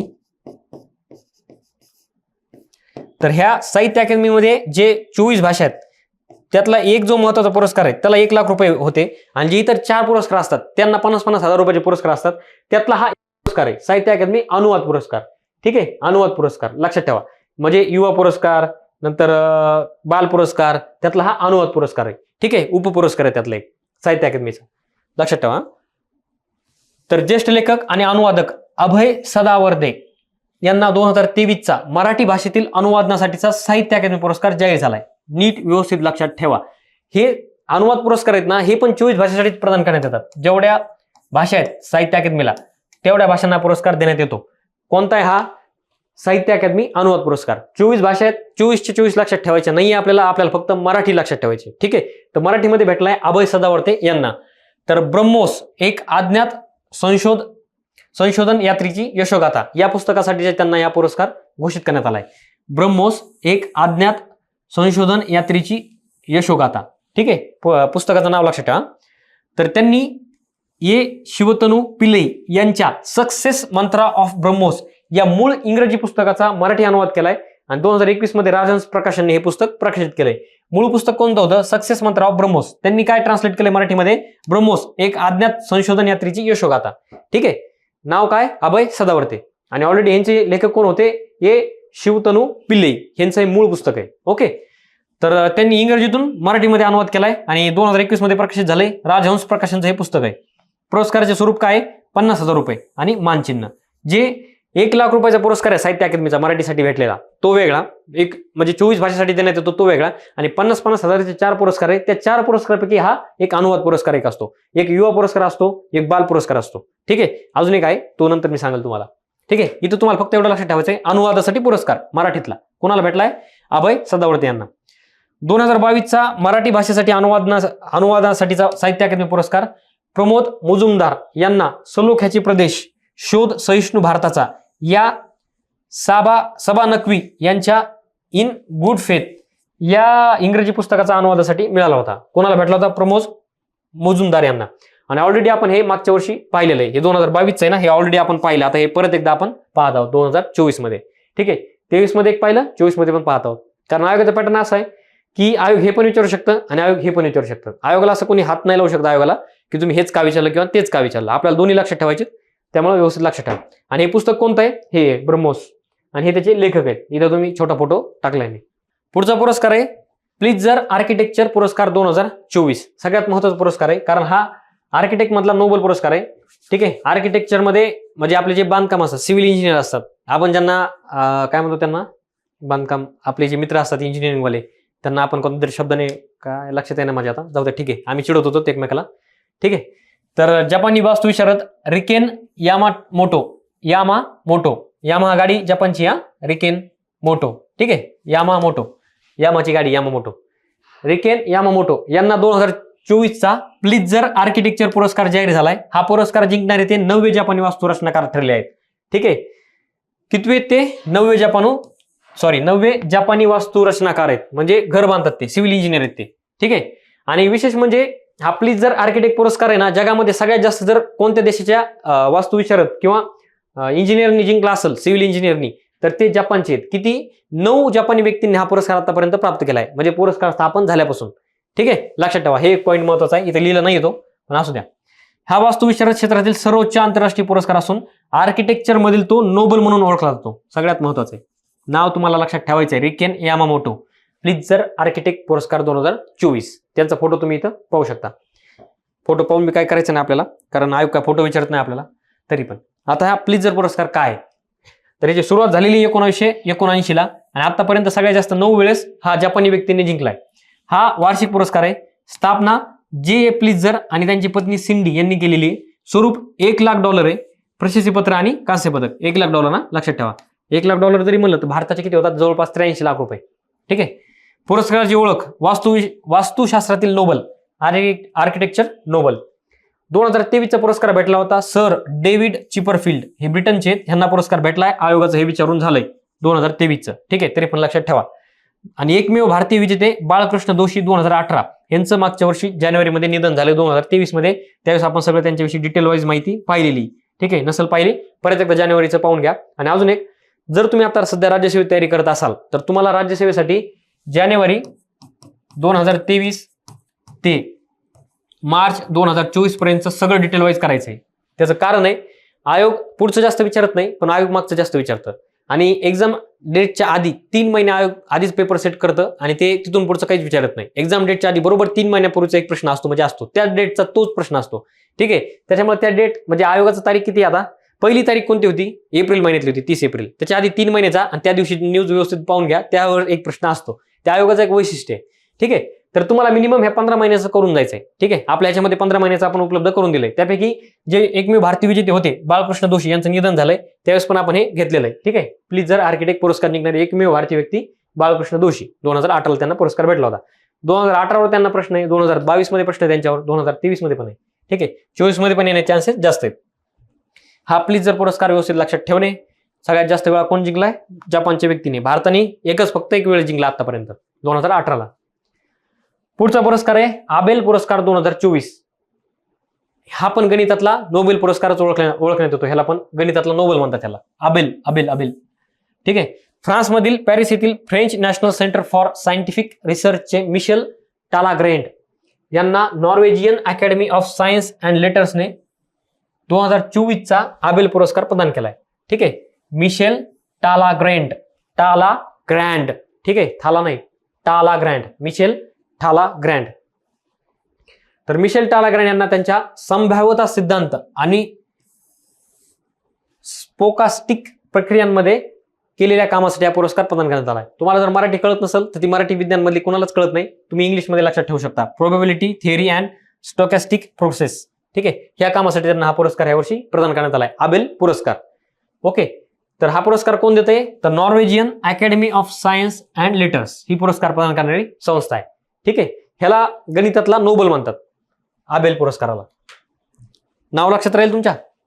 आता आबेल पुरस्काराविषयी बेसिक माहिती, ही माहिती बदलत नाही, हा बेसिक स्ट्रक्चर आहे. मागच्या वर्षी पाहिलं होतं आपण, ह्या वर्षी पण पाहत आहोत. तर पुरस्काराची सुरुवात झालेली 2003 ला. ओळख आहे गणिताचे नोबल. पुरस्कार देणारी संस्था आहे Norwegian academy of science and letters. Norway सरकारतर्फे हे पुरस्कार प्रदान करण्यात येतात. ठीक आहे, दरवर्षी नॉर्वेच्या राजाकडून हा पुरस्कार दिला जातो. या पुरस्काराचे नामकरण नॉर्वेजियन गणितज्ञ नील्स हेनरिक आबेल यांच्या नावावरून करण्यात आलंय. ठीक आहे, नील्स हेनरिक आबेल. आबेल पुरस्कार म्हणजे त्यांच्या नावावर येतो. पुरस्काराची रक्कम 7.5 दशलक्ष नॉर्वेजियन क्रोनर आणि डॉलरपेक्षा महाग असतात क्रोनर. नंतर 2023चा पुरस्कार भेटला होता लुईस कॅफेरेली यांना. मागच्या वर्षी आपण हा पुरस्कार पाहिलेला आहे मार्च महिन्यामध्ये. जवळपास प्रत्येक पुरस्कार आता आपण डबल डबल पाहत आहोत. जेवढे मार्च महिन्यात बघतो ना आपण पुरस्कार, हे ऑलरेडी त्यांची पहिली आवृत्ती 2023 मध्ये आपण पाहिलेली. ठीक आहे, लुईस कॅफेरेली. त्यावेळेस पण हे आपण घेतलेला आहे आबेल पुरस्कार. हा असा आबेल पुरस्काराचा एक हे असतं, काय म्हणतात त्याला, शिक्का असतो, हा प्रदान करण्यात येतो. ठीक आहे, लक्षात ठेवा, आबेल पुरस्कार. पुढचा पुरस्कार आहे डॉक्टर उमा रेळे यांना महाराष्ट्र गौरव पुरस्काराने सन्मानित करण्यात आले. तुम्हाला इथं फोटोमध्ये दिसत असतील डॉक्टर उमा रेळे इथे. ठीक आहे, हे महाराष्ट्राचे मंत्री आहेत. तर मुंबईतील नालंदा नृत्यकला महाविद्यालयाच्या प्राचार्य डॉक्टर उमा रेळे यांना प्रतिष्ठेचा महाराष्ट्र गौरव पुरस्काराने सन्मानित करण्यात आले. ठीक आहे, लक्षात ठेवा, त्या मुंबईतील नालंदा नृत्यकला महाविद्यालयाच्या प्राचार्य आहेत. कोण, डॉक्टर उमा रेळे या. ठीक आहे, भारतीय शास्त्रीय नृत्य विशेषतः भरतनाट्यम मधील त्यांच्या अमूल्य योगदानाची दखल घेऊन महाराष्ट्राचे औद्योगिक मंत्री उदय सामंत आणि मंत्री दीपक वसंत केसरकर यांनी त्यांना हा सन्मान प्रदान केलाय. हे तुम्ही इथं फोटोमध्ये पाहू शकता. ठीक आहे, महाराष्ट्र गौरव पुरस्कार आहे हा. पुढचा पुरस्कार मिळालाय इरास्मस पुरस्कार 2024. नावच त्याचं तसं आहे, इरास्मस पुरस्कार, इरास्मस प्राइज. तर भारतीय लेखक अमिताभ घोष यांना हवामान बदलाच्या जागतिक संकटावर प्रकाश टाकण्यासाठी प्रतिष्ठित इरास्मस पुरस्कार 2024 इरास्मस प्राइज प्रदान करण्यात आले. कुणाला, अमिताभ घोष यांना. पुरस्कार देणारी संस्था आहे प्रीमियम इरास्मियम फाउंडेशन. ही कुठली आहे, तर ही नेदरलँडची आहे.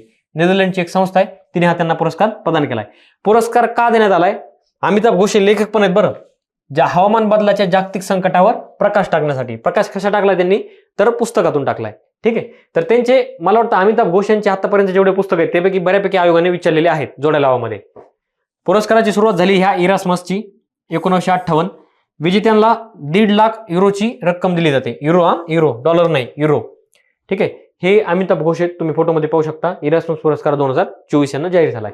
हा आंतरराष्ट्रीय स्तरावरचा एक महत्वाचा पुरस्कार आहे जो की भारतीय व्यक्तीला भेटलाय, त्यामुळे हे नाव तुम्हाला लक्षात ठेवायचंय, इरास्मस पुरस्कार. 71वी मिस वर्ल्ड स्पर्धा 2023 हे पाहू शकता तुम्ही की पृथ्वीवरील अप्सरा. तर विजेती ठरली आहे क्रिस्तिना पिझकोवा.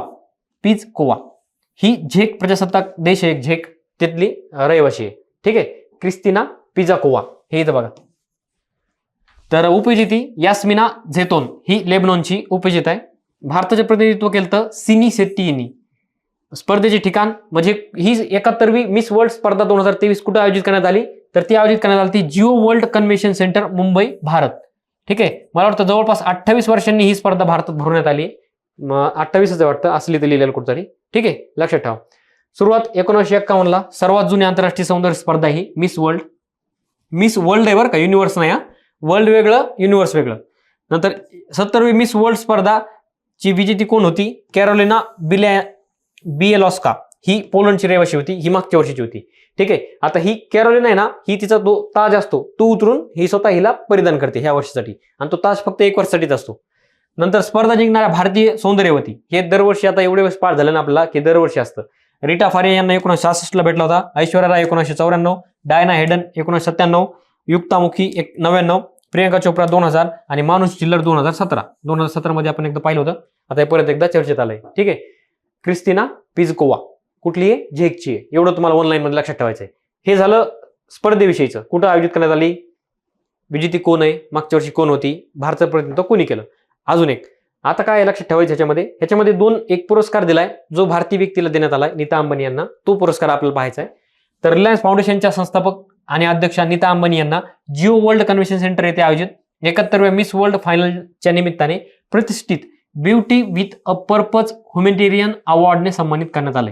ह्यातलाच एक पुरस्कार आहे तो भेटलाय नीता अंबानी यांना. ठीक आहे, हे नाव तुम्हाला लक्षात ठेवायचं, beauty with a purpose humanitarian award. ठीक आहे, राहील तुमच्या लक्षात. हे इथं पाहू शकता तुम्ही, हा असा अवॉर्ड असतोय. ठीक आहे, लक्षात ठेवा. आणि अजून एक, आता हे झालं त्यांचे म्हणजे मुख्य स्पर्धेचे विजेते कोण होते, काय होते. त्या स्पर्धेमध्येच मुख्य सोबतच इतर पण असतात, म्हणजे आशियाची कोण, युरोपची कोण, मग मिस वर्ल्ड कोण, बाकीचे कोण, म्हणजे हे विजेते उपविजेते झाले, हे बाकीचे पण असतात. हे तुम्हाला फक्त एकदा वाचायचे असतात. आयोगाने आतापर्यंत प्रश्न विचारले नाहीयेत. आयोगाने फक्त विजेते कोण आहे एवढं प्रश्न विचारलेत, आणि भारतासंबंधित जर काही घडामोड घडली असेल तर ते आयोगाने विचारलेली. ठीक आहे, तुम्हाला फक्त एक्स्ट्रा वाचण्यासाठी इथं दिलेलं आहे मी, फक्त एकदा तुम्हाला इथं वाचायचंय. ठीक आहे, हे 2 तर जुनेच आहेत, हे बी जुनच आहे. ठीक आहे, तर राहील तुमच्या लक्षात. पुढचं रोमन रोलँड बुक प्राइज. हे प्राइज भेटलंय का भारतीय व्यक्तीला, तर स्टॅलिन्स काउच या सोव्हिएत शासकाबद्दलच्या फ्रेंच कादंबरीचे बंगाली अनुवादक पंकज कुमार चटर्जी यांना रोमन रोलँड बुक प्राइज जाहीर झालंय. ठीक आहे, आता ती कादंबरी कोणती आहे, तर ती स्टॅलिन काउच ही कादंबरी आहे. कुणाची, ती फ्रेंच कादंबरीकार, म्हणजे फ्रेंचची कादंबरी आहे, तिचं बंगाली भाषेमध्ये अनुवादन केलंय पंकज कुमार चॅटर्जी यांनी. तर त्यांना त्या अनुवादनासाठी रोमन रोलँड बुक प्राइज जाहीर झालं ह्या वर्षी. ठीक आहे, आता कळलं नेमकं काय झालंय. तर फ्रेंच इन्स्टिट्यूट इन इंडियाद्वारे 2017 मध्ये स्थापन करण्यात आलेला हा पुरस्कार फ्रेंच पुस्तकांच्या इंग्रजीसह भारतीय भाषांमध्ये अनुवादनासाठी हा दिला जातो. ठीक आहे, म्हणजे फ्रेंचचं एखादं पुस्तक आहे किंवा कादंबरी, तिचं जर तुम्ही भारतीय भाषेत किंवा इंग्रजीमध्ये अनुवादन केलं तर त्यासाठी हा भारतामध्ये पुरस्कार प्रदान करण्यात येतो, आणि तो ह्या वर्षी भेटलाय पंकज कुमार चॅटर्जी यांना. ठीक आहे, हे पंकज कुमार चॅटर्जी आहेत, हे ते ओरिजिनल पुस्तक आहे जे स्टॅलिन काउच नावाने प्रसिद्ध आहे, आणि त्याचा हे बंगाली अनुवादन आहे. ठीक आहे, लक्षात ठेवा. ते जसं तसं त्यांनी बंगालीमध्ये अनुवादन केलंय. लक्षात राहील तुमच्या, रोमन रोलँड बुक प्राइज. पुढचं आहे कुसुमाग्रज राष्ट्रीय साहित्य पुरस्कार. आता हा भेटलाय, म्हणजे हा महाराष्ट्र संबंधित आहे. कुसुमाग्रज हे मराठी साहित्यिक होते, तर त्यांच्या नावाने हा पुरस्कार देण्यात येतो, आणि ह्याच्यामध्ये राष्ट्रीय शब्द पण आहे, राष्ट्रीय साहित्य पुरस्कार. यशवंतराव चव्हाण महाराष्ट्र मुक्त विद्यापीठाच्या कुसुमाग्रज अध्यासनातर्फे देण्यात येणारा कुसुमाग्रज राष्ट्रीय साहित्य पुरस्कार प्रख्यात कवी गीतकार गुलजार यांना मुंबई येथील निवासस्थानी प्रदान करण्यात आला. कोणाला भेटलाय तो? गुलजार यांना. ओके. कुसुमाग्रज राष्ट्रीय साहित्य पुरस्कार ह्या वर्षी 2024चा. तर पुरस्काराचे स्वरूप काय आहे? 1 लाख रुपये, सन्मान चिन्ह आणि मानपत्र. विद्यापीठातर्फे 2010 पासून कुसुमाग्रज राष्ट्रीय साहित्य पुरस्कार दिला जातो. विचारण्याचे चान्सेस थोडे कमी आहेत, पण एक ऑनलाईन मध्ये लक्षात ठेवायचा प्रयत्न करा. कंबाईनला प्रश्न येऊ शकतो, तो राज्यसेवेला तर नाही येणार, पण कंबाईनला येऊ शकतो. पहिला जागतिक असमानता संशोधन पुरस्कार. याच्यामध्ये विशेष म्हणजे असं आहे की हा पुरस्कार पहिल्या वेळेस प्रदान करण्यात आलाय आणि त्याच्यामध्ये एका भारतीय व्यक्तीचं नाव आहे. त्यामुळं पहिल्या त्याच्यात एक भारतीय, पण हा जागतिक लेवलचा आहे. जागतिक असमानता संशोधन पुरस्कार. तर जागतिक असमानता समजून घेणे तसेच विशेषतः सामाजिक आणि पर्यावरणीय असमानतेच्या क्षेत्रात महत्वपूर्ण योगदान दिल्याबद्दल पहिला जागतिक असमानता संशोधन पुरस्कार global inequality research award Bina Agarwal आणि जेम्स बॉयस यांना जाहीर करण्यात आलाय. बीना अग्रवाल ह्या भारताचे आहेत आणि जेम्स अग्रवाल हे कोणत्या देशाची नाही दिलं त्यांनी, ठीक आहे. तरी पण लक्षात ठेवा, जेम्स बॉयस आणि बीना अग्रवाल. बीबी लक्षात ठेवलं तरी चालतंय, BA आणि JB, ठीक आहे. JBL चे आपले हे असतात आणि BBK वाईन्स, ठीक आहे. बीना अग्रवाल आणि जेम्स बॉयस यांना भेटलाय पहिला जागतिक असमानता संशोधन पुरस्कार. तर वर्ल्ड इनइक्विलिटी इक्विलिटी नाही, इनइक्विलिटी लॅब अँड सायन्स म्हणजे science PO centre for research on social inequalities यांच्या संयुक्त प्रयत्नातून हा पुरस्कार दिला जातो. बीना अग्रवाल मॅचेस्टर विद्यापीठात, तर James K Boyce university of Massachusetts. ती शब्दच असा की मला पण वाचता येत नाही, ठीक आहे. तुम्हाला जो वाचायचं ते वाचा. यामध्ये अर्थशास्त्रज्ञ आहेत, ठीक आहे. त्या मुळामध्ये हे दोन्ही पण अर्थशास्त्रज्ञ आहेत आणि त्यांनी जो असमानता आहे जगामध्ये जागतिक लेवलला, कशामध्ये? एक तर सामाजिक असमानता आणि एक पर्यावरणीय असमानता, दोन्ही बाबत त्यांनी संशोधन करून म्हणजे केलेलं कार्य आहे, त्याला हा पुरस्कार प्रदान करण्यात आलाय. कोणता? पहिला जागतिक असमानता संशोधन पुरस्कार. लक्षात ठेवा, महत्वाचा पुरस्कार आहे, आंतरराष्ट्रीय स्तरावरचा आहे आणि तो पहिला आहे आणि त्याच्यामध्ये एक भारतीय व्यक्तीला भेटलाय आणि त्यामध्ये त्या महिला आहेत, ठीक आहे. इथे तुम्ही पाहू शकता बीना अग्रवाल. आयोगाचे काही काही कीवर्ड्स असतात ना, ते फेवरेट असतात. पहिलं, त्याच्यामध्ये महिला जर असेल तर, त्यात भारतीय असेल तर ते आयोगाला जास्त आवडतं, ठीक आहे. आता इथपर्यंत झाले राष्ट्रीय म्हणजे महत्वाचे पुरस्कार मार्च महिन्यातले. पण मार्च महिन्यामध्ये इतके पुरस्कार आहेत, जवळपास 60 ते 70 पुरस्कार आहेत मार्च महिन्यामध्ये. मी जवळपास 30-40 कव्हर केले असतील आणि अजूनही ऑनलाईन मधल्या अजून बाकी आहेत. काही पुरस्कार मुद्दाम ऑनलाईन मध्ये घेतलेत, ऑनलाईन मध्ये लक्षात ठेवायचे, जास्त काही डिटेलमध्ये जायचं नाही. तर आता इतर पुरस्कार पाहूया. जागतिक साहित्य पुरस्कार वर्ल्ड लिटरेचर प्राइज भेटले ममता जी सागर यांना, ठीक आहे. ऑनलाईन मध्ये लक्षात ठेवा, त्या कन्नड कवयित्री आहेत, ठीक आहे. वेल्स विद्यापीठाकडून साहित्यातील मानद डॉक्टरेट डिलीट पदवी भेटली रामचरण यांना, तेलुगू अभिनेते, तुम्हाला RRR मध्ये तुम्ही पाहिलं असेल. नंतर अमेरिकन सर्जिकल असोसिएशनची मानद फेलोशिप भेटली आहे, फेलोशिप आहे बरं, ही स्कॉलरशिप सारखी फेलोशिप असते. डॉक्टर रघुराम यांना, रघुराम राजन नाही, हे डॉक्टर वेगळे ते वेगळे, ठीक आहे. रघुराम एवढं लक्षात ठेवा. हार्वर्ड विद्यापीठाचा दक्षिण आशियाई पर्सन ऑफ द इयर पुरस्कार हा भेटलाय अवंतिका वंदनापू. तुम्ही इथं फक्त नेटवर जाऊन सर्च करा हिचं नाव, अवंतिका वंदनापू. हिचं तुम्हाला सगळं डिटेल वाईज हिस्ट्री येईल की तुम्ही तिला ऑलरेडी पाहिलेलं असेल, ठीक आहे. लक्षात ठेवा, दक्षिण आशियाई पर्सन ऑफ द इयर, दक्षिण आशिया, लक्षात ठेवा. आग्नेय नाही, पूर्वीय नाही, फक्त दक्षिण आशियाई. आणि दक्षिण आशियामध्ये कोणते? भारत आणि त्याच्या शेजार पाजारचे 7, 8, 9 देश येतात, ठीक आहे. नूतनीकरणक्षम ऊर्जा वित्त पुरवठा श्रेणीमध्ये स्कॉच ECG पुरस्कार 2024 हा भेटलाय ग्रामीण विद्युतीकरण निगम लिमिटेडला, ठीक आहे. जी आपली एक मला वाटतं सार्वजनिक कंपनी आहे केंद्र सरकारची, जी विद्युत पुरवठा करते, ठीक आहे, तिला भेटलाय. नंतर कॉर्पोरेट सामाजिक उत्तरदायित्व योगदानासाठी CSR 15वा CIDC विश्वकर्मा पुरस्कार 2024 भेटलाय सतलज जल विद्युत निगमला, ठीक आहे. एवढे तुम्हाला पुरस्कार या वर्षीचे लक्षात ठेवायचे राहतील तुमच्या लक्षात. चालतंय, हे झाले आतापर्यंत मार्च महिन्यातले सगळे पुरस्कार आणि सगळ्यात महत्वाचे आहेत कारण हे वर्षभर पुरस्कार चलत राहणार आहेत. आता आपल्याला पाहायचं मार्च महिन्यामध्ये जेवढे पुस्तकं प्रकाशित झालेत महत्वाचे ते आता एक एक पाहू. त्यातलं पहिलं पुस्तक आहे from a car shed to the corner room and beyond. From a car shed to the corner room and beyond म्हणजे ह्यांनी सुरुवात केली कार शेड मधून, म्हणजे जे कारला गॅरेज असतं ना शेड तिथं राहायचे ते, आणि डायरेक्ट त्यांना कॉर्नर रूम भेटली RBI मध्ये. त्यापर्यंत त्यांचा प्रवास कसा होता हे त्यांनी सांगितलं त्याच्यामध्ये. तर हे S रमन यांचं आत्मचरित्र आहे. S रमन याचं आत्मचरित्र आहे, ठीक आहे, आत्मचरित्र आहे. या आत्मचरित्रात SBI मधील लिपिक ते कॅनरा बँकेचे अध्यक्ष आणि व्यवस्थापकीय संचालक तसेच सेबी मध्ये पूर्णवेळ सदस्य होण्यापर्यंत त्यांच्या उल्लेखनीय प्रवासाचा लेखाजोखा मांडण्यात आलेला आहे.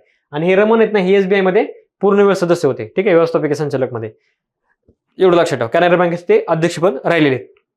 नाव काय त्यांचं? S रमन यांचं, ठीक आहे. इकॉनॉमिकल आणि आयोग सरासरी काय करतं? इकॉनॉमिक संबंधित पुस्तक आयोग जास्त विचारतं, आंतरराष्ट्रीय आणि राष्ट्रीय स्तरावरचे. हे पुस्तक महत्वाचं आहे S रमन यांचं, हे तुम्ही फोटोमध्ये पाहू शकता. हे पुस्तकाचं कव्हर पेज आहे, पुढचं पुस्तक प्रकाशित झालंय द आयडिया ऑफ डेमोक्रेसी. आणि जे एक तर आर्थिक आणि जे राजकीय पुस्तक आहेत ते जास्त आयोगाला आवडतात, त्यातलं हे आता हे राजकीय पुस्तक आहे द आयडिया ऑफ डेमोक्रेसी. तर भारतीय दूरसंचार अभियंता आणि उद्योजक सॅम पित्रोदा यांच्या द आयडिया ऑफ डेमोक्रेसी या नवीन पुस्तकाचे राज्यसभा खासदार कपिल सिब्बल आणि साहित्य क्षेत्रातील इतर मान्यवरांच्या उपस्थितीत प्रकाशन करण्यात आलंय. कपिल सिब्बल यांची नेमणूक आपल्याला पाहायची मे महिन्यामध्ये बार काउन्सिलचे अध्यक्ष म्हणून त्यांची नेमणूक झाली. आपल्या टेलिग्रामला डिटेल वाईज घेतलेलं आहे आपण ते.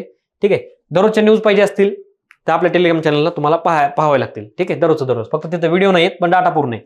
हे पुस्तक भारत आणि युनायटेड स्टेट्स सारख्या देशांमधील लोकशाहीची सद्यस्थिती आणि तिच्या संभाव्य आव्हानांचा शोध घेते.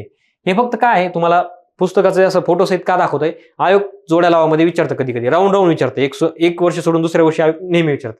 ठीक आहे, democracy the idea of democracy हे त्यांचं पुस्तक आहे आणि हे सॅम पित्रोदा आहे, तुम्ही यांना पाहिलं असेल.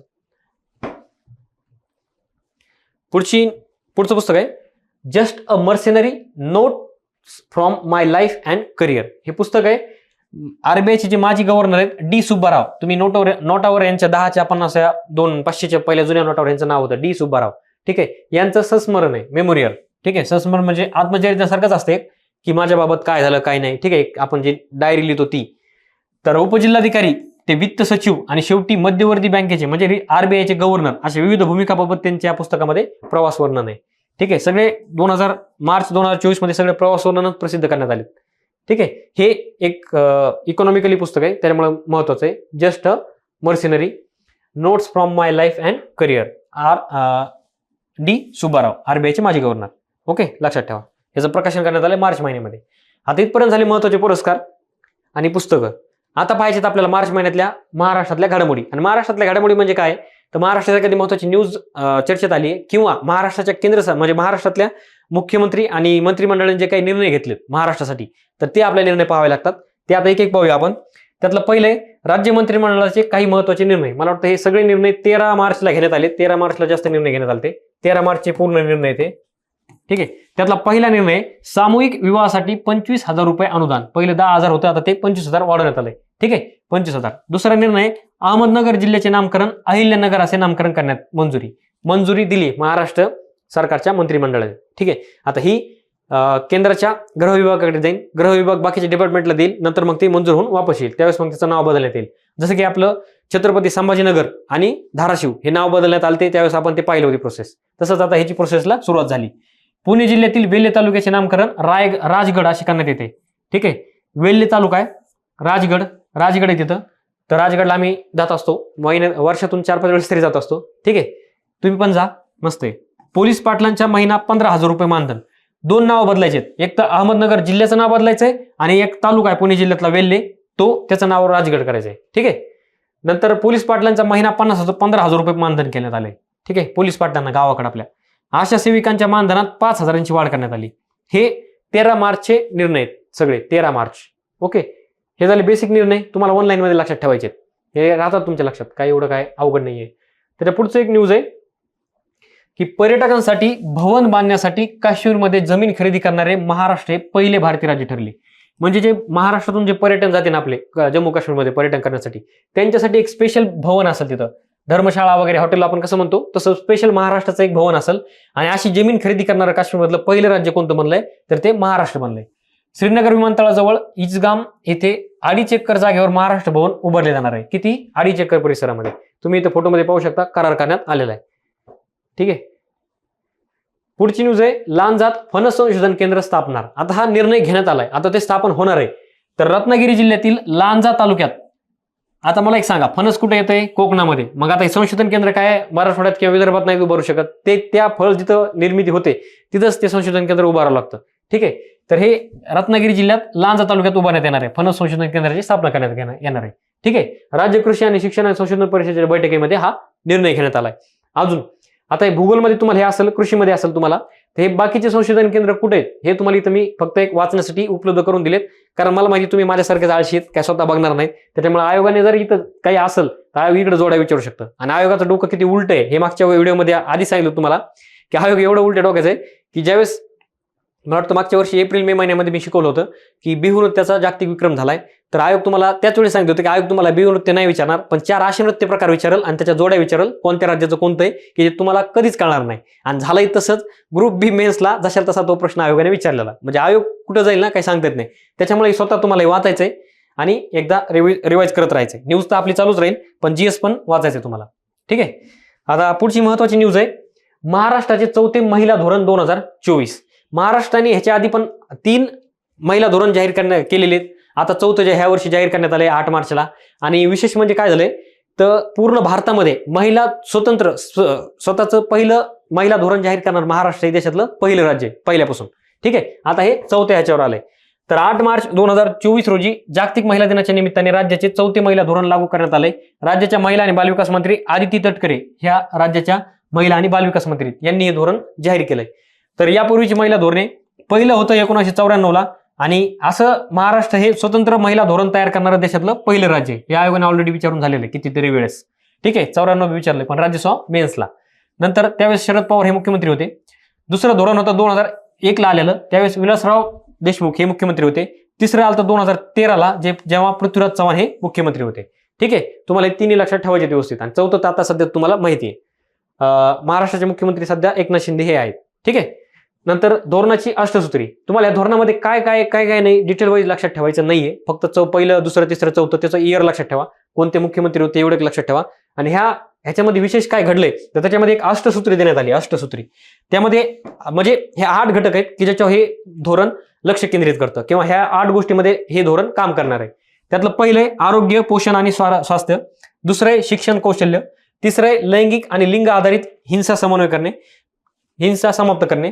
4 नंबरचं आहे लिंग समानतापूर्वक उपजीविकेची साधने वृद्धिगत करणे. 5 नंबरचं आहे लिंग समावेशी पायाभूत सुविधा. 6 नंबरचं आहे लैंगिक प्रतिसादात्मक शासन आणि राजकीय सहभाग. 7 नंबरचं लिंग संवेदनशील नैसर्गिक संसाधन व्यवस्थापन, हवामान बदल अनुकूलता आणि आपत्ती व्यवस्थापन. हे 7वं वैशिष्ट्य आहे सगळ्यात मोठ्या. आणि 8वं महिला आणि मुलींसाठी विशेष क्रीडा धोरण. ठीक आहे. हे ह्या धोरणाचे महत्वाचे कीवर्ड्स आहेत 8. तुम्हाला लक्षात ठेवायचे नाहीये, फक्त एक रीड करायचे आणि सोडून द्यायचे. ठीक आहे. 4थं लक्षात राहील तुमच्या. 94 ते 24. छत्रपती संभाजीनगरला राज्याचे अल्पसंख्याक आयुक्तालय. आता लक्षात ठेवा अल्पसंख्याक मध्ये कोण येतंय, काय येतंय आणि राज्यघटनेमध्ये काय तरतूद आहे हे 2022च्या राज्यसभा पूर्वला आयोगाने विचारलंय, पण तो पॉलिटीचा भाग झाला. पण त्या अंतर्गतच एक अल्पसंख्याक आयुक्तालय ते आता सरासरी काय असतं एक नियम की राज्याच्या राजधानी ठिकाणी सगळे कार्यालय किंवा आयुक्तालय असतात. पण इथं वेगळं झालंय थोडं. यांनी आयुक्तालय उघडले. कुठं उघडलंय? छत्रपती संभाजीनगरला. ठीक आहे. तर 11 मार्च 2024 रोजी झालेल्या मंत्रिमंडळ बैठकीत राज्याच्या छत्रपती संभाजीनगर येथे अल्पसंख्याक आयुक्तालय स्थापन करण्यास तसेच आयुक्तालय कुठं छत्रपती संभाजीनगरला जिल्हा स्तरावर अल्पसंख्याक कक्ष स्थापन करण्याचा निर्णय घेण्यात आलाय. आयुक्तालय छत्रपती संभाजीनगर आणि जिल्हा स्तरावर अल्पसंख्याक कक्ष हे स्थापन करण्यात येते. ठीक आहे. त्याच्यामुळे हा पॉईंट लक्षात व्यवस्थित ठेवा. हे आयुक्तालय अल्पसंख्याक विकास विभागाच्या आधिपत्याखाली असेल आणि राज्यातील सर्व जिल्ह्यात जिल्हा नियोजन अधिकाऱ्यांच्या नियंत्रणाखाली अल्पसंख्याक कक्ष निर्माण करण्यात येईल. ठीक आहे. हा मंत्रिमंडळाचा निर्णय आहे महाराष्ट्र शासनाचा. तुम्हाला फक्त ऑनलाईन मध्ये लक्षात ठेवायचं आहे. महाराष्ट्राचं अल्पसंख्याक आयुक्तालय कुठे आहे? छत्रपती संभाजीनगरला. पुढची न्यूज आहे महाराष्ट्र तृतीयपंथी धोरण 2024ला मान्यता. जसं आता पाहिलं महिला धोरण जे की महाराष्ट्रातलं 4थं होतं. आता हे तृतीयपंथी धोरण आहे हे पहिलं आहे. आणि ह्याच्यामध्ये काय सांगितलंय की आतापर्यंत एक कॅटेगरी होते की पुरुष महिला आणि 2च असायच्या, पण तिसरी कॅटेगरी नवीन ऍड केली मागच्या 2-3 वर्षापूर्वी ही तृतीयपंथी. आता ती ऍड केली ना तर मग ज्या योजना आहेत भारत सरकारच्या असो किंवा महाराष्ट्र सरकारच्या असो मग त्या प्रत्येक योजनेचा लाभ तृतीयपंथींना पण व्हावा ह्यासाठी यांनी हे धोरण यावर्षी राबवण्यात आलंय किंवा मान्यता देण्यात आली. ह्याच्यामध्ये विशेष काही नाहीये, फक्त त्यांना स्वतंत्र व्यक्ती म्हणून मान्यता देण्यात आली आणि प्रत्येक योजनेमध्ये त्यांचा सहभाग करून घेण्यात आले. ठीक आहे. तृतीयपंथी धोरण कधी 2024ला मार्च महिन्यामध्ये ह्याला मान्यता देण्यात आली. लक्षात ठेवा. आयोगाने जरी विचारलं तर फक्त तुम्हाला महिना किंवा इयर विचारल की तृतीयपंथी धोरणाला मंजुरी कधी देण्यात आली आणि ते कधी विचारायला आयोग अजून 2 वर्षांनी. आता नाही विचारणार कारण ते राज्यसभा मेन्सला विचारायला आयोग. मुंबईतील 8 रेल्वे स्थानकांची ब्रिटिशकालीन नावे बदलणार. तुम्हाला सगळे नाव पाठ करायचे नाहीये सध्या, फक्त प्रस्ताव देण्यात आलाय आणि तो महाराष्ट्राच्या मंत्रिमंडळाने मंजूर केलाय. आता तो केंद्रीय गृह मंत्रालयाकडे पाठवण्यात येईल. ठीक आहे. तर मुंबईतील 8 रेल्वे स्थानकांची ब्रिटिशकालीन नावे बदलण्याचा निर्णय 13 मार्च 2024 रोजी झालेल्या मंत्रिमंडळ बैठकीत देण्यात आलाय. तर हे 8 प्रस्तावित आहेत. फक्त एकदा वाचा आणि त्यांना नवीन नाव देण्यात येते ते सगळे आपले मराठी नाव आहेत. पहिले सगळे इंग्लिश नाव आहेत. ठीक आहे, फक्त वाचायचे आणि सोडून द्यायचे. भारत माता शब्द, तर आता हा शब्दामध्ये एक नवीन विक्रम प्रस्थापित झालाय. एक रोपटे किंवा झाडाच्या म्हणजे जे झाडाचे रोपटे असतात ना ते एकत्र ठेवून हा शब्द बनवलाय आणि तो सगळ्यात मोठा ठरलाय.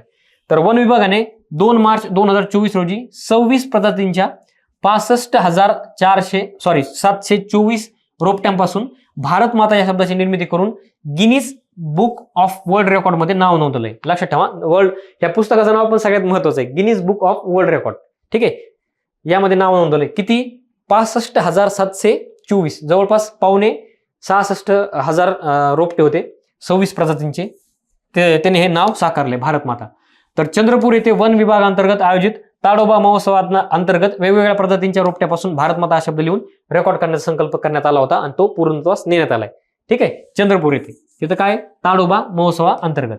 ओके, लक्षात ठेवा भारत माता शब्द. पुढची न्यूज आहे, देशातील पहिली LNG बस सेवा. ठीक आहे, LNG म्हणजे लिक्विफाईड नॅचरल गॅस. तर मुख्यमंत्री आणि एसटी महामंडळाचे अध्यक्ष एकनाथ शिंदे हे स्वतः मुख्यमंत्री पण आहेत आणि एसटी महामंडळाचे अध्यक्ष पण आहेत. ठीक आहे, तर यांच्या हस्ते डिझेल बसचे LNG बसमध्ये रूपांतरित केलेल्या बसगाडीचे उद्घाटन करण्यात आले. तर प्रवासी महामंडळाने बसगाड्यांचे LNG वर धावणाऱ्या बसमध्ये रूपांतर केल्याचा देशातील हा पहिलाच प्रकल्प आहे. म्हणजे देशामध्ये पहिल्यांदा घडलंय की जी एखादी डिझेल बस आहे तिचं LNG मध्ये रूपांतर केलंय आणि ती प्रवाशासाठी उपलब्ध करून देण्यात आली. ठीक आहे, महाराष्ट्रामध्ये असं पहिल्यांदा घडलंय. आणि विशेष म्हणजे याच्या उद्घाटनामध्ये आपले केंद्रीय मंत्री नितीन गडकरी हे नव्हते. ठीक आहे, फक्त मुख्यमंत्री होते एकनाथ शिंदे. लक्षात ठेवा, ह्याच्यामुळे काहीतरी युनिक घडलं इथं, ह्यामुळे आयोग इथं विचारू शकतो. कारण आपल्याला सवय काय असते की असं काही घडलं, पहिली LNG बस सेवा गाडी किंवा रोडचं काही असं, तर तिथं आपले केंद्रीय मंत्री असतात नितीन गडकरी. ठीक आहे, तर ह्या वेळेस तिथं नाही येते, फक्त एकनाथ शिंदे तिथं. ठीक आहे, लक्षात ठेवा, उद्घाटन कोणा जास्त करण्यात आलं. शासकीय कागदपत्रावर आईचे नाव बंधनकारक. म्हणजे तुम्हाला मागची जी पिढी असेल त्यांना बंधनकारक नाहीये, पण इथून पुढे जे जन्माला येईल 1 मे 2024 नंतर त्यांना हे बंधनकारक आहे. 1 मे 2024 रोजी व त्यानंतर जन्मलेल्या सर्व बालकांच्या नावाची नोंद यानुसार होणार आहे. म्हणजे तुमची नोंद करायची असेल तुम्ही करू शकता, काय अडचण नाही, कागदपत्रावर बदलू शकता तुमचे कागदपत्र. पण ह्यांना बंधनकारक. कुणाला? 1 मे 2024 नंतर जेवढे जन्म झालेत त्यांना आता नावामध्ये 4 नावं असतील. स्वतःचं नाव, आईचं नाव, त्यांच्या वडिलाचं नाव आणि त्यांचं आडनाव. ठीक आहे, तर राज्य मंत्रिमंडळाने बैठकीत शासकीय कागदपत्रावर उमेदवाराचे नाव, त्यानंतर आईचं नाव, वडिलाचं नाव आणि शेवटी आडनाव असा क्रम नोंदवण्याचा बंधनकारक करण्याचा निर्णय घेण्यात आला. आणि हे बंधनकारक आहे, बरं, कंपल्सरी आहे. हे काय असं ऑप्शनल नाहीये, बंधनकारक आहे. आणि अजून एक, ह्याचे जे नाव लावण्याचे जे प्रकार आहेत त्याच्यामध्ये पण थोडे वेगवेगळे म्हणजे पुढं अटी आणि नियम टाकलेले आहेत की एखादी मुलगी असेल तिचं लग्न झाल्यानंतर तिला कोणतं नाव लावायचंय, एखादी विधवा असेल तिला कोणतं लावायचंय, एखादी घटस्फोटीत असेल तर ह्याचे वेगवेगळे नियम आहेत. तुम्हाला फक्त एवढंच लक्षात ठेवायचंय, 1 मे पासून जे नवीन जन्माला येणारे बालक आहेत त्यांना सगळ्याला आईचं नाव लावणं बंधनकारक करण्यात आलंय. आणि त्याची क्रम पण लक्षात ठेवा, स्वतःचं नाव, आईचं नाव, वडिलाचं नाव, नंतर मग आडनाव. ठीक आहे, क्रमाने लक्षात ठेवायचं तुम्हाला. आता इथपर्यंत झाल्या महाराष्ट्रातल्या घडामोडी. आता आपल्याला पाहायच्यात राष्ट्रीय घडामोडी मार्च महिन्यातल्या. आता जेवढे आपण महाराष्ट्रातल्या न्यूज पाहिले ना ते सगळे मंत्रिमंडळाचे निर्णय होते. ठीक आहे, आता पाहूया राष्ट्रीय घडामोडी काय काय घडले भारतामध्ये. तर त्यातलं पहिले स्टॅच्यू ऑफ शौर्य. तर स्टॅच्यू ऑफ शौर्य हा आहे लचित बोरफुकन यांचा पुतळा आहे. हा ठिकाण आहे आसाम जोरहाटमध्ये. दिनांक 9 मार्च 2024 ला या पुतळ्याचं उद्घाटन पंतप्रधान नरेंद्र मोदी यांच्या हस्ते करण्यात आलंय. याची उंची आहे 125 फूट उंची, लक्षात ठेवा. उद्घाटन पंतप्रधान नरेंद्र मोदी यांच्या हस्ते. लचित बोरफुकन हे ओहम राज्याचे एक महान सरसेनापती होते आणि 1671च्या सराय घाटच्या लढाईत त्यांच्या नेतृत्वात ओळखले जाते, ज्याने राजा रामसिंग एक याच्या नेतृत्वाखालील बलाढ्य मुघल सैन्याने आसाम परत घेण्याचा केलेला प्रयत्न हाणून पाडला होता. ठीक आहे, तर हे होते मुघल काळामध्ये 1761च्या दरम्यान. छत्रपती शिवाजी महाराज ज्यावेळेस होते ना त्याच वेळेस हे पण होते, पण हे आसाममध्ये होते. ठीक आहे, त्यांच्या पुतळ्याचं उद्घाटन करण्यात आलं. इथे तुम्ही पाहू शकता. पुतळ्याची उंची किती आहे तर 125 फूट आणि उद्घाटन कोणा हस्ते करण्यात आले? भारताच्या पंतप्रधान यांच्या हस्ते. ठीक आहे, एवढं लक्षात राहील तुमच्या. आणि ह्याच्यासोबतच आपल्या टेलिग्राम चॅनलला आपण जे स्टॅच्यू विषयी जी माहिती टाकली होती, कोणत्या स्टॅच्यूचं नाव काय आहे, त्याची उंची किती आहे, हे पण तुम्हाला एकदा वाचून घ्यायचंय. आणि नसेल तर एखाद्या मासिकामध्ये जा, मासिकामध्ये तुम्हाला भेटून जातील. पुढची न्यूज आहे विक्रमादित्य वैदिक घड्याळ. जे आपलं जुनं वैदिक घड्याळ आहे, भारतीय परंपरेनुसार स्थापन झालेलं. म्हणजे युरोपियन घड्याळ वेगळं आणि आपलं वेगळं, त्याच्यामध्ये आपलं सगळं दाखवायचंय. तर आता हे पहिलं विक्रमादित्य वैदिक घड्याळ स्थापन होणार आहे कुठं? उज्जैनमध्ये. तर हे तर असं घडली आहे डिजिटल घडी आहे, ह्याच्यामध्ये तुम्हाला सगळं दिसणार, काय काय दिसणार ते इथं डिटेल वाईज आहे. तर पंतप्रधानांनी नुकतेच उज्जैनमधील जंतर मंतरमध्ये 85 फूट टावरवर बसवलेल्या विक्रमादित्य वैदिक घड्याळाचे उद्घाटन केले. स्थळ जंतर मंतर येथे वराह मिहीर वेधशाळा. ठीक आहे, ह्याच्यावर आयोगाने ऑलरेडी प्रश्न विचारलेला आहे, जंतर मंतरवर कुठं होत्या काय होत्या ह्याच्यावर विचारलेला आहे. ठीक आहे, तो इतिहासाचा प्रश्न आहे. तर उज्जैन सगळ्यांना माहिती आहे, महाकाल तिथेच गेलतो मी, हे तुम्हाला हातात दिसत असेल ते तिथलंच आहे. ठीक आहे, विक्रमादित्य वैदिक घड्याळ. आता ह्याच्याविषयीचं वैशिष्ट्य काय, ठिकाण माहित झालं तुम्हाला, उज्जैन मध्य प्रदेश मधलं. हे भारतीय दिनदर्शिकेवर आधारित जगातील पहिले वैदिक घड्याळ आहे. म्हणजे हे जगातलं पहिलं घड्याळ आहे की जे भारतीय दिनदर्शिकेवर आधारित आहे. जे प्राचीन भारतीय पारंपरिक पंचांग म्हणजे जे पंचांग आहे आपलं, त्यानुसार वेळ गणना प्रणाली नुसार वेळ प्रदर्शित करण्यासाठी डिझाईन करण्यात आलंय. म्हणजे इथं तुम्हाला युरोपियन वेळ दिसणार नाही, इथं भारताची वेळ दिसणार जी पंचांगानुसार आहे. नंतर हे घड्याळ VST 1.25 टाइम झोन सूर्योदयावर आधारित आहे, ज्याला की वैदिक आधार आहे. म्हणजे भारताचे जे सूर्योदयाची वेळ आहे जी वैदिक परंपरेनुसार आहे त्याच्यावर हे घडी आधारित असेल. यामध्ये वैदिक काळ, ग्रीनविच वेळ, भारतीय प्रमाण वेळ, विक्रम पंचांग, अभिजित मुहूर्त, ब्रह्ममुहूर्त, अमृतकाल यासह हवामान अंदाजाची माहितीसह उपलब्ध होणार आहे. त्याच्यामध्ये डिटेल वाईज माहिती दिसणार तुम्हाला, पूर्ण भारताची पण आणि ग्रीनविचची पण, म्हणजे युरोपियन पण आणि भारतीय पण. ठीक आहे, दोन्ही दिसणार. विक्रमादित्य वैदिक घड्याळ कुठं स्थापन करण्यात आलंय, मध्य प्रदेश मधल्या उज्जैन येथे. ठीक आहे, कुठं, जंतर मंतर येथे वराह मिहीर वेधशाळेमध्ये. त्याच्यामध्ये काय काय दिसणार, सगळं दिसणार, जेवढं आपलं भारतीय पंचांग जुनं आहे ना सगळं दिसणार, आणि आताचं जे वेस्टर्नचं आहे ते पण दिसणार. ठीक आहे, दोन्ही पण. आयोगाने विचारलं तुम्हाला, ऑनलाईन मध्ये विचारलं आयोग, विक्रमादित्य वैदिक घड्याळ कुठं होतं. आता पुढची न्यूज आहे, 17 सप्टेंबर हैदराबाद मुक्ती दिन असतो दरवर्षी हा. तर केंद्र सरकारने ह्या वर्षी निर्णय घेतलाय की हा फक्त मराठवाड्यातच साजरा करण्यात येत होता किंवा महाराष्ट्रातच साजरा करण्यात येत होता, पण आता तो राष्ट्रीय स्तरावर साजरा करण्यात येईल असा निर्णय केंद्र सरकारने यावर्षी जाहीर केलाय. म्हणजे आता मी मराठवाड्यातला आहे, तर आम्हाला 17 सप्टेंबरला सुट्टी असायची, मराठवाडा मुक्ती संग्राम दिन. आम्ही जरी भारत जरी 15 ऑगस्ट 1947ला स्वतंत्र झाला असला तरी आम्ही 15 ऑगस्टला स्वतंत्र झालो नव्हतो, आम्ही निजामाच्या अंडर होतो. इंग्रजांपासून भारत मुक्त झाला 15 ऑगस्टला, पण आम्ही निजामाच्या गुलामगिरीत होतो. नंतर मग आम्ही 48 मध्ये भारतामध्ये सामील झालो. ठीक आहे, तर दरवर्षी 17 सप्टेंबर हा हैदराबाद मुक्ती दिन म्हणून साजरा केला जाईल असे केंद्र सरकारने 12 मार्च 2024 रोजी जाहीर केलंय. 15 ऑगस्ट 1947 रोजी भारताला स्वातंत्र्य मिळाल्यानंतर 13 महिन्यांनी, हे पहा आम्ही 13 महिने निजामाच्या गुलामगिरीत होतो.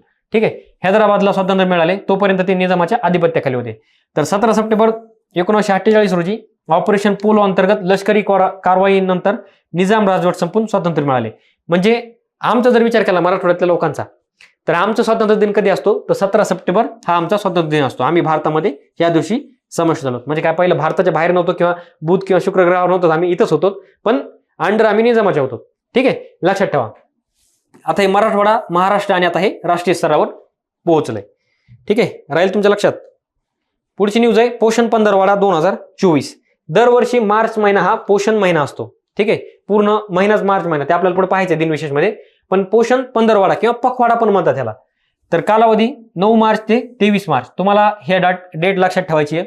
राज्यसभा मेन्सला महिला व बालविकास मध्ये हा महत्वाचा सगळ्यात डाटा. आयोजक महिला बालविकास मंत्रालय. उद्दिष्ट पोषण आहार पद्धती आणि महिलांच्या आरोग्याविषयी जागरूकता पसरवणे. मुख्य 3 थीम होत्या ह्या पंधरवाड्याच्या. पहिली होती पोषण भी पढाई भी, दुसरी होती आदिवासी पारंपरिक प्रादेशिक आणि स्थानिक आहार पद्धती, तिसरी होती गरोदर महिलांचे आरोग्य आणि अर्भक व लहान बालकांना आहार देण्याच्या पद्धती. या 3 थीमवर हा पंधरवाडा साजरा करण्यात आला. पंधरवाडा म्हणा किंवा पखवाडा म्हणा. ठीक आहे, पखवाडा म्हणले होते आपल्याला कसं वाटतं, कोंबडीच्या पखासारखं. ठीक आहे, तरी पण तो हिंदी शब्द आहे, उत्तर भारतामध्ये जास्त प्रसिद्ध आहे, पंजाबी हिंदी. ठीक आहे, पोषण पखवाडा असं जरी म्हणले तुम्ही चालतंय, कोंबडीचे पक्क खाऊन आपल्याला पोषण भेटतं. ठीक आहे, फक्त एक लक्षात ठेवण्यासाठी पखवाडाला म्हणजेच पंधरवाडा. 9 ते 23 मार्च लक्षात राहील तुमच्या. पुढचं आहे उन्नती योजना. ही तर उन्नती योजना जाहीर केली आहे सरकारने. उन्नतीचा अर्थ काय असतो, तर उत्तर पूर्व ट्रान्सफॉर्मेटिव्ह इंडस्ट्रियलायझेशन स्कीम. ओके, उन्नती कुणासाठी, आपले जे नॉर्थ ईस्ट स्टेट आहेत 7 सिस्टर्स त्यांच्या उन्नतीसाठी ही उन्नती स्कीम लॉन्च करण्यात आलेली आहे. तर मार्च 2024 मध्ये केंद्रीय मंत्रिमंडळाने ईशान्येकडील प्रदेशात औद्योगिक वाढ आणि रोजगार निर्मितीला चालना देण्यासाठी उन्नती योजनेला मंजुरी देण्यात आली. तर योजनेचा कालावधी किती आहे, 31 मार्च 2034 पर्यंत, जवळपास 8 वर्ष. कधीपासून, तर ज्या दिवशी हिचं जे सरकार हे काढेल, म्हणजे काय प्रसिद्धीपत्रक काढेल त्या दिवशीपासून पुढचे 8 वर्ष, जवळपास 31 मार्च 2034 पर्यंत ही योजना लागू असेल 8 वर्षासाठी. योजनेचे उद्दिष्ट काय आहेत? ईशान्य प्रदेशात उद्योगांचा विकास करणे आणि रोजगार निर्मिती करणे, गुंतवणूक आकर्षित करणे, विद्यमान गुंतवणुकीचे पोषण करणे व सिमेंट व प्लास्टिक सारख्या पर्यावरणास हानिकारक क्षेत्रांना प्रतिबंधित करताना अक्षय ऊर्जा आणि इलेक्ट्रॉनिक वाहन चार्जिंग स्टेशन सारख्या उद्योगांना प्रोत्साहन देण्यावर लक्ष केंद्रित करणे. ठीक आहे. उन्नती योजना कुणासाठी? आपल्या ईशान्येकडील 7 सिस्टरसाठी. एवढं लक्षात ठेवा तुम्ही. आणि ह्याच्यामध्ये स्पेशल आहेत सगळे त्यांचे वैशिष्ट्य. आपल्याला ते सगळे वैशिष्ट्य पाठ करायची गरज नाहीये. फक्त आपल्याला एवढं लक्षात ठेवायचं उन्नतीचा लॉंग फॉर्म काय आणि ती कशासाठी आहे आणि तिचा कार्यकाल किती आहे. ठीक आहे. 3 गोष्टी पाठ करा ह्याच्यातल्या. उन्नती योजना. अजून एक योजनाचं एक सांगायचं राहिलं. मी एक प्रयत्न केला की सगळ्या योजना एकत्र घ्यायच्या, पण जवळपास 8 तासाच्या पुढे झाल्या त्याच्यावर आयोग विचारते एक प्रश्न. ठीक आहे. मागच्या पुढच्या सगळ्या मिळून इकॉनॉमिक किंवा पॉलिटीमध्ये काही असतील, इकॉनॉमिक्समध्ये काय असतील योजना, तर त्या सगळ्या योजना एकत्र करण्याचा प्रयत्न केला मी, पण ते जास्त व्हायला लागलं म्हणून मी तो सोडून दिला. मग तुम्हाला फक्त एवढं सांगणं आहे, बाकीच्या योजना आपण करंटमध्ये घेत आहोत. फक्त मागच्या ज्या योजना आहेत त्या तुम्हाला इकॉनॉमिक्समध्ये वाचायच्या असतात आणि त्या मासिकामध्ये पण दिलेल्या आहेत व्यवस्थित. मला वाटतं सिम्प्लिफाईड मध्ये व्यवस्थित दिलेल्या आहेत योजना, पूर्ण एकत्र दिलेल्या आहेत. ठीक आहे. त्या तुम्हाला एकदा रिवाइज करायच्या, त्याच्यावर एक प्रश्न असतो. ठीक आहे. आणि तुम्हाला राज्यसभा मेन्सला परत त्याचा फायदा होणारच आहे. पुढची योजना आहे PM सूरज पोर्टल. योजना नाहीये, पोर्टल आहे. PM म्हणजे प्राईम मिनिस्टर सूरज पोर्टल. आता त्याचा लॉंग फॉर्म पण असतो एक, फक्त नावावर लक्ष ठेवा, सगळं कळून जाईल तुम्हाला. तर प्रधानमंत्री सामाजिक उत्थान अँड रोजगार आधारित जनकल्याण. ठीक आहे. आधारित जनकल्याण म्हणजे प्रधानमंत्री सामाजिक उत्थान अँड रोजगार आधारित जनकल्याण, हे PM सूरजचा लॉंग फॉर्म आहे. ठीक आहे. आता पाहूया त्याच्यामध्ये सूरज आलाय ना, त्याच्याविषयी काहीतरी बघूया. आता 13 मार्च 2024 रोजी पंतप्रधान मोदींनी PM सूरज पोर्टलचे म्हणजेच प्रधानमंत्री सामाजिक उत्थान आणि रोजगार आधारित जनकल्याण पोर्टलचे अनावरण केले. हे पोर्टल वंचित समाजाच्या कल्याणाला प्राधान्य देण्याबाबत आणि वंचित घटकातील 1 लाख उद्योजकांना पतपुरवठा करण्यासाठी सरकारच्या वचनबद्धतेचं प्रतीक आहे. म्हणजे काय? समाजातले जे वंचित घटक आहेत त्यांना प्राधान्य द्यायचंय आणि 1 लाख उद्योजकांना पतपुरवठा करायचा आहे. आता इथं सूरज म्हणल्यानंतर तुम्हाला काय वाटतं की बाबा हे काहीतरी म्हणजे एखादं विजे संबंधित किंवा एखादी सौर ऊर्जे संबंधित एखादं पोर्टल असेल, तसं नाहीये. हे सूरज थोडं वेगळं आहे. ठीक आहे. हे थोडं काहीतरी हटके आहे. तर नोडल मंत्रालय केंद्रीय सामाजिक न्याय आणि सक्षमीकरण मंत्रालय लक्षात ठेवा. हे हटके मंत्रालय काहीतरी, कारण ह्याच्यामध्ये वंचित घटकाला पतपुरवठा करायचा उद्योजकांना, त्यासाठी हे PM सूरज पोर्टल सुरू करण्यात आलंय. ठीक आहे. राहील तुमच्या लक्षात. आणि आयोगाला नेमकं हेच जास्त आवडतं की काहीतरी हटके आयोग शोधून काढतं, की अशी काहीतरी न्यूज शोधून काढतं आयोग आणि मुद्दामून विचारतं. कारण त्याला माहित असतं ह्याच्यापर्यंत फक्त जुनी पोरं जातात. नवे पोरं काय करतात? PM सूरज पोर्टल, ठीक आहे, हे असं ठीक आहे, एवढं झालं, ठीक आहे. पण जुन्या पोराला पक्क माहित असतं की आयोग कुठं फसवतं. आयोग फसवतं एक तर ते सूरज पोर्टलचा लॉंग फॉर्म काय, ती योजना कशासाठी आहे आणि त्या योजनेचं मंत्रालय कोणतं आहे. मंत्रालयामध्ये पण आयोगाने ऑलरेडी फसवलेलं आहे. राज्यसभा मेनचं जर तुम्ही पेपर बघत असाल तर तुम्हाला कळून जाईल मंत्रालयाचं किती महत्व आहे. ठीक आहे. 3 गोष्टी तुम्हाला व्यवस्थित पाठ करायच्यात. पुढची न्यूज आहे इंदिरा गांधी प्यारी बहिणा सुख सन्मान निधी योजना. तर आता ही एका राज्याची योजना आहे. आता राज्याच्या योजना सुरू झाल्यात. तर हिमाचल प्रदेशचे मुख्यमंत्री सुखविंदर सुखू, ठीक आहे, सुखविंदर, फक्त इथं खूला इथं उजळून द्यायचं, यांनी राज्यातील महिलांचे सक्षमीकरण करण्याच्या उद्देशाने इंदिरा गांधी प्यारी बहिणा सुख सन्मान निधी योजनेची घोषणा केली. आता तुम्हाला नावातच कळून जाईल की हे म्हणजे काँग्रेसचे इथे. ठीक आहे. इंदिरा गांधी नाव आलंय म्हणजे काँग्रेसचे इथे. PM नाव आलं म्हणजे ते BJPचे असतील. ठीक आहे. म्हणजे हे नावातच तुम्हाला राजकारण कळून जात असतं. ठीक आहे. लक्षात ठेवा. आपल्या नावावर काय घेणं नाही, राजकारणाचं घेणं नाही. आपल्याला लक्षात ठेवायचं ती योजना कशासाठी आणि ती कोणत्या राज्याची आहे. ठीक आहे. त्यातलं पहिलं आहे हिमाचल प्रदेशची योजना ही कशासाठी आहे? महिलांचं सक्षमीकरण करण्यासाठी. उद्देश 18 ते 60 वयोगटातील महिलांना दरमहा 1500 रुपयांची आर्थिक मदत देणे. म्हणजे 18 ते 60 वयोगटातील जेवढ्या महिला आहेत त्यांना दरमहा 1,500 रुपये द्यायचे. काही असो 1,500 रुपये द्यायचे. ठीक आहे. एवढं लक्षात ठेवा. आणि वर्षाचे 1,500 जर एकत्र केले 12 महिन्याचे किती? 15,000 रुपये द्यायचे एका वर्षाचे. तर प्रतिवर्ष खर्च आहे 800 कोटी रुपये. लाभार्थी महिला आहेत 5 लाख. 5 लाख लाभार्थी महिला ह्याचा फायदा होईल. ठीक आहे. लक्षात राहील तुमच्या. इंदिरा गांधी प्यारी बहिणा सुख सन्मान निधी योजना कोणी सुरू केली? हिमाचल प्रदेशने. आणि त्या अंतर्गत काय आहे? त्या अंतर्गत आहे प्रत्येक महिलेला 1,500 रुपये महिना द्यायचा. जसं आता शेतकऱ्याला 2,000 रुपये चालू आहेत, मला वाटतं 2 नाही 12,000 रुपये वर्षात चालू आहेत. 12च आहेत का? 12च आहेत वाटतं. ठीक आहे. तसं 6च आहेत वाटतं. 12 का 6 आहे काहीतरी. पुढची योजना आहे विधवा पुनर्विवाह प्रोत्साहन योजना झारखंड. ही झारखंडची योजना आहे. विधवांचं पुनर्विवाह करण्यासाठी प्रोत्साहन योजना. मला वाटतं ही असं ह्याच्या आधीच महाराष्ट्र सरकारने करायला पाहिजे होतं, पण झारखंड सरकारने जे केलं ना ते योग्य आहे. कारण आपण म्हणतो की विधवा विवाह व्हायला पाहिजे, विधवेचा पुनर्विवाह व्हायला पाहिजे, असं व्हायला पाहिजे. आपण फक्त गप्पा मारतो. ह्याच्यासाठी यांनी काहीतरी पावलं उचललेत, हे चांगली गोष्ट आहे. ते कुणी केलंय? झारखंडने केलंय. आणि आयोग पण असं काहीतरी वेगळं विचारतं मुद्दाम. ठीक आहे. लक्षात ठेवा. मार्च 2024 मध्ये झारखंडचे मुख्यमंत्री चंपाई सोरेन यांनी विधवा पुनर्विवाह प्रोत्साहन योजनेचा उपक्रमाची सुरुवात केली. आता नुकतीच मागच्या महिन्यामध्ये झारखंडचे मुख्यमंत्री बदलले होते.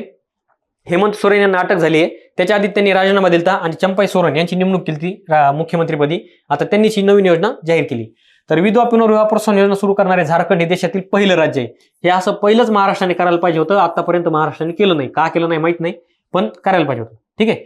मला एक सांगा, समज महिला विधवा झाली तर ती दुसरं लग्न करू शकत नाही. पण जर पुरुष विधवा नाही म्हणतायत, ठीक आहे, त्याची पत्नी मरण पावली तर करू शकत नाही का? करू शकतो. म्हणजे हे भेदाभेदच झाला ना, सरळ सरळ. ठीक आहे, असू द्या. उद्देश पुनर्विवाह करणाऱ्या विधवा महिलांना 2 लाख रुपयाचे आर्थिक प्रोत्साहन देणे. आणि लक्षात ठेवा, हे 2 लाख रुपये जरी तुम्हाला वाटत असले ना, ते झारखंड राज्यासाठी फार मोठी गोष्ट आहे. ठीक आहे, कारण तिथं गरिबी आणि दारिद्र्याचं प्रमाण थोडं जास्त आहे झारखंड राज्यात. तर विधवा पुनर्विवाह प्रोत्साहन योजना झारखंड लक्षात ठेवणे. इंदिराम्मा गृहनिर्माण योजना कोणी चालू केली? तेलंगणाने सुरू केली. इंदिराम्मा 11 मार्च 2024 पासून तेलंगणाचे मुख्यमंत्री रेवंत रेड्डी यांनी इंदिराम्मा गृहनिर्माण योजना सुरू करण्याची घोषणा केली आहे. आता उद्देश काय? आता त्याच्या नावाचा सगळा उद्देश स्पष्ट होतो, गृहनिर्माण. तर समाजातील आर्थिकदृष्ट्या वंचित घटकांना गृहनिर्माण समाधान प्रदान करणे. लक्षात ठेवा, समाजातील आर्थिक आहे, इथं सामाजिक नाही, इथं शब्द आर्थिक आहे. आर्थिक दृष्ट्यामध्ये गरीब येतात, म्हणजे सगळ्या जाती धर्माचे येतात, पण गरीब येतात. ठीक आहे, लक्षात ठेवा. या योजनेअंतर्गत स्वतःच्या मालकीचा फ्लॅट असलेल्या व्यक्तीला घर बांधण्यासाठी 5 लाख रुपये, फ्लॅट म्हणजे जमीन, ठीक आहे, फ्लॅट म्हणजे तुम्ही सिटीतला फ्लॅट म्हणू नका, फक्त जमीन, 5 लाख रुपये भेटणार त्याला घर बांधायला. आणि बेघर व्यक्तींना घर बांधण्यासाठी फ्लॅटसह 5 लाख रुपये देण्यात येणार. ज्याच्याकडे जमीन आहे त्याला फक्त 5 लाख द्यायचे, ज्याच्याकडे जमीन नाही त्याला जमीन द्यायची 5 लाख रुपये द्यायचे. कोणी चालू केलंय? तेलंगणा सरकारने. नाव काय आहे? इंदिराम्मा गृहनिर्माण योजना. ओके, लक्षात राहील तुमच्या. पुढची आहे महतारी वंदन योजना. म्हातारी नाही, म्हातारी म्हणतो ते नाही, म्हातारी. ठीक आहे, म्हातारी नाही, महतारी. जशाल तसा शब्द लक्षात ठेवा. मह वेगळ्या, तारी वंदन योजना ही चालू केली छत्तीसगडने. उद्घाटन केलं हिचं पंतप्रधान नरेंद्र मोदी यांनी. आणि उद्देश काय हिचा? राज्यातील पात्र विवाहित महिलांना दरमहा 1,000 रुपयाचे अर्थसहाय्य, म्हणजे वर्षाचं 12,000 रुपयाचं अर्थसहाय्य द्यायचंय प्रत्येक महिन्याला. कुणाची ही छत्तीसगडची आहे. ठीक आहे, लक्षात राहील तुमच्या. झारखंड, छत्तीसगड, तेलंगणा ह्या अशाच राज्यांनी योजना चालू केल्यात की जे थोडे माग असलेले किंवा आपल्यापेक्षा जास्त प्रगत, म्हणजे थोडे पाठीमागे राहिलेले राज्य आहेत. ठीक आहे, तर ह्यांनी काय केलंय? विवाहित महिलांना दरमहा 1,000 रुपये द्यायचे. तर निधी दिलाय 665 कोटी रुपयाचा. जानेवारी 2024 पर्यंत 21 वर्षापेक्षा जास्त वयाच्या सर्व पात्र विवाहित महिलांना लक्ष करून ही योजना विधवा, आता व्यवस्थित लक्षात ठेवा, विधवा, घटस्फोटित, निर्जन महिलांना, निर्जन म्हणजे काय? की ज्या अनाथ आहेत, अनाथ महिलांना लाभ देते. अंदाजे 70 लाख महिलांना या कार्यक्रमाचा लाभ होणार आहे. ठीक आहे, लक्षात ठेवा. महतारी वंदन योजना कोणाची आहे?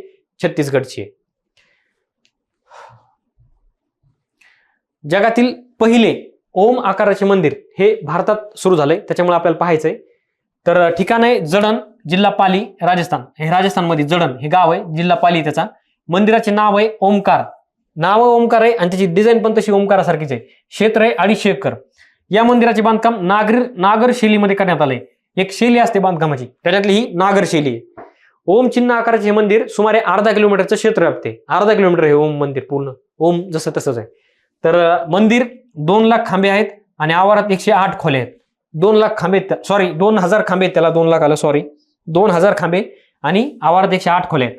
तर या मंदिरात भगवान महादेवाच्या 1008 मूर्ती आहेत आणि 12 ज्योतिर्लिंग त्याच्या पवित्र सीमेमध्ये ठेवता येतात, म्हणजे 12 ठिकाणी. हे तुम्ही इथं पाहू शकता. ठीक आहे, जगातलं हे पहिलं ओम आकाराचं मंदिर आहे. कुठं झालंय? राजस्थानमध्ये, पाली जिल्ह्यामध्ये, जडण या ठिकाणी. आता पुढचं आहे साहित्योत्सव. तर आयोजक आहे साहित्य अकॅडमी. कालावधी 11 ते 16 मार्च 2024. ठिकाण नवी दिल्ली. जगातील सर्वात मोठा साहित्य महोत्सव हा. साहित्य अकादमीला यावर्षी 70 वर्ष पूर्ण होत आहेत. स्थापना झालेली 1954 साहित्य अकादमीची. आणि साहित्य अकादमीचे पुरस्कार आपण पाहिले होते ना, ठीक आहे, तसेच हे साहित्य अकादमी, हिचे अध्यक्ष उपाध्यक्षाची नेमणूक मागच्या वर्षी आपण पाहिली होती. पहिल्या महिला उपाध्यक्ष म्हणून निवडून आलेले आहेत. तर ह्याला 70 वर्ष पूर्ण झाले साहित्य अकादमीला. त्याच्याविषयी फक्त तुम्हाला एवढंच करायचंय, नेटवर जायचंय आणि साहित्य अकादमी विषयी सगळी माहिती डिटेल वाईज चेक करायची. जर नाही चेक करतायत तर आपलं सरळ मासिकात जायचं, मासिकामध्ये डिटेल वाईज दिलेली असती, तिथं वाचून जायचं. ठीक आहे, फक्त मासिक वाचताना एक काळजी घ्या की जर तुम्ही आपलं आता मार्च महिन्याचं जर व्हिडिओ पाहत असाल तर तुम्हाला मासिक, जर पृथ्वी मासिक वाचत असाल तर 2 महिन्यांनी पुढचं पाहायचंय, मे महिन्याचं मासिक पाहायचंय. ठीक आहे, तर कारण त्याच्यामध्ये डाटा महिना वेगळा असतो आणि त्याचा डाटा मागच्या 2-3 महिन्यापूर्वीचा असतो. ठीक आहे, लक्षात ठेवा. पुढचं आहे आशियाई इकॉनॉमिक डायलॉग 2024. आशिया इकॉनॉमिक डायलॉग 2024 हा भारतात झालाय आणि त्यातल्या त्यात महाराष्ट्रात झालाय. आवृत्ती 8वी आहे. ठिकाण पुणे. कालावधी 19 फेब्रुवारी ते 2 मार्च. थीम होती geo economic challenges in an era of flux. ठीक आहे, ह्या अशी त्याची थीम होती. ही वार्षिक भू अर्थशास्त्र परिषद आहे. भू अर्थशास्त्र म्हणजे अर्थशास्त्र कसं वाढवायचं भूमीवर त्याच्याविषयी. आयोजक परराष्ट्र मंत्रालय आणि पुणे आंतरराष्ट्रीय केंद्र. ठीक आहे, ह्या दोघांनी आयोजित करण्यात आली. कुठं? पुण्यामध्ये. ओके, आशिया इकॉनॉमिक्स डायलॉग 2024. आता पाहूया मार्च महिन्याच्या आंतरराष्ट्रीय घडामोडी. आता राष्ट्रीय पाहिल्या, आता आंतरराष्ट्रीय पाहू. त्यातली पहिली न्यूज आहे स्वीडन नाटोचा 32वा सदस्य देश. आता नाटोवर आयोगाने राज्यसभा प्रिला आहे आवडता क्वेश्चन आयोगाचा. नाटोवर आयोगाने ज्या वर्षी काहीतरी घडलं त्या नाटोमध्ये लगेच आयोग प्रश्न विचारायला तयार असतं. ठीक आहे, या वर्षी पण तयार आहे 2024ला, कारण नाटोमध्ये काहीतरी घडलंय आणि स्वीडन देश आहे जो आता नाटोचा 32वा सदस्य बनलाय. तर स्वीडन नाटोचा 32वा सदस्य देश बनलाय. स्वीडन नाटोमध्ये सामील झाल्यानंतर सदस्य देशांची संख्या सध्या 32 पर्यंत वाढली. आधी 31 होती, आता 32 झाली. तर स्वीडनने युक्रेनवर लष्करी कारवाई केल्यानंतर, म्हणजे स्वीडनने नाही केली, रशियाने केली युक्रेनवर लष्करी कारवाई. 2022 मध्ये नाटोमध्ये सामील होण्यासाठी अर्ज केला होता. 2022ला अर्ज केलाय आणि 24 मार्च 2023 मध्ये फिनलंड नाटोचा एक सदस्य बनला होता. तर ह्यांनी अर्ज 22 मध्ये केला आणि ह्यांना परमिशन म्हणजे भेटली आहे मार्च 2024 मध्ये. आणि ह्याच्या आधी 1 वर्षापूर्वी मार्च 2023 मध्ये फिनलंड हा नाटोचा 31वा मेंबर बनला होता. आणि त्याच वर्षी आयोगाने विचारलेला आहे. मागचे जर तुम्ही क्वेश्चन पेपर व्यवस्थित काढले ना, तुम्हाला नाटोवर 2 प्रश्न बघायला भेटतील. फिनलंडवर 1 भेटल आणि त्याच्या आधीच्या वर्षी 2022ला 1 प्रश्न तुम्हाला बघायला भेटेल. म्हणजे नाटोचे 3 स्टेटमेंट दिले ते, कुठं मुख्यालय, सदस्य किती आहेत, काय असं. ठीक आहे, आणि ह्या मागच्या वर्षी फक्त 1 देश विचारला होता. ठीक आहे, तर मग इथं तुम्हाला काय लक्षात ठेवायचं आहे, 31 सदस्य कोण बनला होता? फिनलंड. हे आयोगाचं विचारून झालंय. आता 32वा कोण बनलाय? NATO, Sweden. ठीक आहे, तर हे कुठे आहेत? तर ही नाटो संघटना आहे आणि हे कोणते देश कधी ह्याच्यामध्ये ऍड झाले हे इथं लिहिलेलं आहे, पण ते तुमच्या कामाचं नाहीये. फक्त हे स्वीडन आणि नॉर्वे लक्षात ठेवा. स्वीडन कुठे आहे? स्वीडन इथे आहे आणि इथं सुरू होतात रशिया. ठीक आहे, ही रशिया आहे. ठीक आहे, इथं खाली युक्रेन आहे आणि हे रशियासोबत बाउंड्री शेअर करतात ना, त्याच्यामुळे हे नाटो सदस्य होणं रशियासाठी घातक आहे. ठीक आहे, चालतंय. फिनलंड, हे फिनलंडचे पंतप्रधान आहेत. सॉरी, हे स्वीडनचे पंतप्रधान आहेत. फिनलंड मागच्या वर्षी होता. स्वीडन लक्षात ठेवा. नाटो, आता आयोगाने ऑलरेडी 3 स्टेटमेंट विचारून झाले, तरी पण परत एकदा आयोग विचारेल, कारण आयोगाचा आवडता क्वेश्चन आहे. ठीक आहे, NATO North Atlantic treaty organisation. NATO ही एक लष्करी संघटना असून 1949 मध्ये 12 देशांनी या संघटनेची स्थापना केली होती. सुरुवातीला सदस्य किती होते? 1949ला 12 सदस्य होते. आता किती इथं? 32 झालेत. स्थापना 4 एप्रिल 1949. हे पण आयोगाचं विचारून झालंय. सदस्य देश 32, 31वा फिनलंड, 32वा स्वीडन. आपलं हे स्वीडन. मुख्यालय ब्रुसेल्स, बेल्जियम. आणि सरचिटणीस जेम्स स्टॉल्टनबर्ग. ठीक आहे, तुम्हाला जेवढं लक्षात राहील तेवढं लक्षात ठेवा. आयोगाचं ऑलरेडी विचारून झालेलं आहे, त्यामुळे मागचा क्वेश्चन जर तुम्ही व्यवस्थित रीड केला ते सगळं आपोआप पाठ होऊन जाईल तुमच्या. ठीक आहे, पुढच्या माहितीकडे जाऊया. गर्भपातास घटनात्मक मान्यता देणारा फ्रान्स पहिला देश. आत्ता सांगतो, भारतामध्ये पण गर्भपातास मान्यता आहे, पण ती कायदेशीर आहे, म्हणजे कायद्यानुसार आहे. आणि इथं काय केलं यांनी? घटनेमध्ये घटना दुरुस्ती केली आहे आणि घटनात्मक गर्भपाताचा अधिकार प्रदान करण्यात आलाय. तर असं करणारा फ्रान्स हा पहिला देश आहे. म्हणजेच राज्यघटनेमध्ये, देशाच्या राज्यघटनेमध्ये गर्भपाताचा अधिकार मेन्शन करणारा फ्रान्स हा पहिला देश ठरलाय पूर्ण जगामध्ये. ठीक आहे, तर 4 मार्च 2024 रोजी फ्रान्सच्या संसदेने गर्भपाताच्या अधिकाराचा राज्यघटनेत समावेश करण्यास मंजुरी दिली आहे. गर्भपाताला घटनात्मक मान्यता देणारा फ्रान्स हा जगातील पहिला देश आहे. पहिला असल्यामुळं आयोग विचारण्याचे चान्सेस जास्त असतात. तर फ्रान्सच्या संसदेने मंजूर केलेल्या विधेयकाने फ्रेंच राज्यघटनेच्या कलम 34 मध्ये सुधारणा केली आहे. किती? कलम 34. हे लक्षात ठेवा. आयोग विचारण्याचे चान्सेस कमी आहेत, पण राहतं लक्षात तुमच्या. ठीक आहे, हे वरचं देश विसरून जाल तुम्ही, पण कलम 34 लक्षात राहतं, कारण आपल्या अभ्यासाची पद्धतच अशी असते. जे लक्षात ठेवायचं ते नाही ठेवत आपण, जे नाही ते लक्षात राहतं आपल्या. तर राज्यघटनेच्या कलम 34 मध्ये महिलांना गर्भपातास निवडीचे स्वातंत्र्य देण्यात आलेले. ठीक आहे, फ्रान्स. Emmanuel Macron. पुन्हा विशेष म्हणजे हे फ्रान्स सोबत जे आयफेल टावर आहे का, तिथं आपलं UPI चालू केलंय. आपण 2 महिन्यापूर्वी न्यूज पाहिली होती. ठीक आहे, तेच फ्रान्स. सगळ्यात जास्त हत्यार पुरवठा करणारा आपल्याला 3रा देश. आता सध्या 2 नंबर आला फ्रान्स. तर पुढची न्यूज आहे श्रीलंकेत गीता महोत्सव. गीता महोत्सव हा दुसऱ्या देशामध्ये आयोजित करण्यात येतो प्रत्येक वर्षी. तर आता तो ह्या वर्षी श्रीलंकेमध्ये आयोजित करण्यात आलाय. तर 1 ते 3 मार्च 2024 दरम्यान महोत्सवाची 5वी आवृत्ती, म्हणजे आवृत्ती कितवी आहे? 5वी, श्रीलंकेत आयोजित करण्यात आली. यापूर्वी मॉरिशस, लंडन, कॅनडा आणि ऑस्ट्रेलिया येथे हा महोत्सव आयोजित करण्यात आला होता. ठीक आहे, ह्याच्या आधी पण दुसऱ्या देशामध्ये आयोजित करण्यात आला. आता ही 5वी आवृत्ती श्रीलंकेत आयोजित करण्यात आली. ठीक आहे, पहिली मॉरिशस, दुसरी लंडन, तिसरी कॅनडा, चौथी ऑस्ट्रेलिया. फक्त तुम्हाला एवढं लक्षात ठेवायचंय, गीता महोत्सवाची 5वी आवृत्ती श्रीलंकेमध्ये आयोजित करण्यात आली होती. ओके.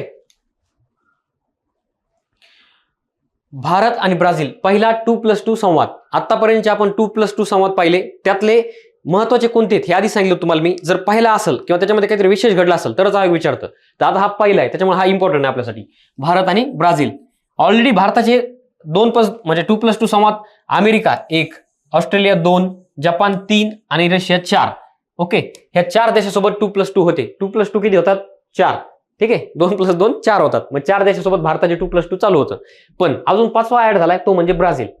ओके, आणि ब्राझील तुम्हाला सगळ्याला माहित असेल, इथं ब्राझीलचं हे आपला झेंडा.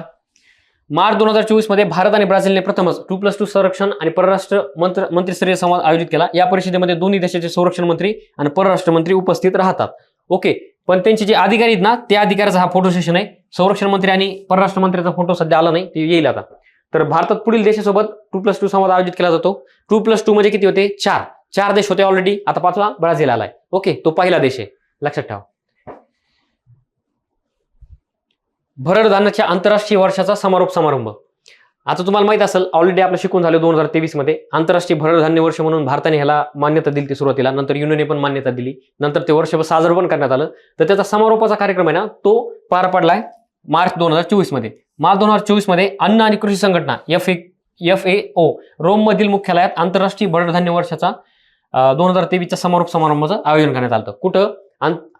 अन्न आणि कृषी संघटनेच्या रोम मधील मुख्यालयामध्ये, रोम. ठीक आहे, हे तुम्ही इथं आपले एस जयशंकर आणि आपले केंद्रीय मंत्री महत्वाची व्यक्ती बघू शकता तुम्ही.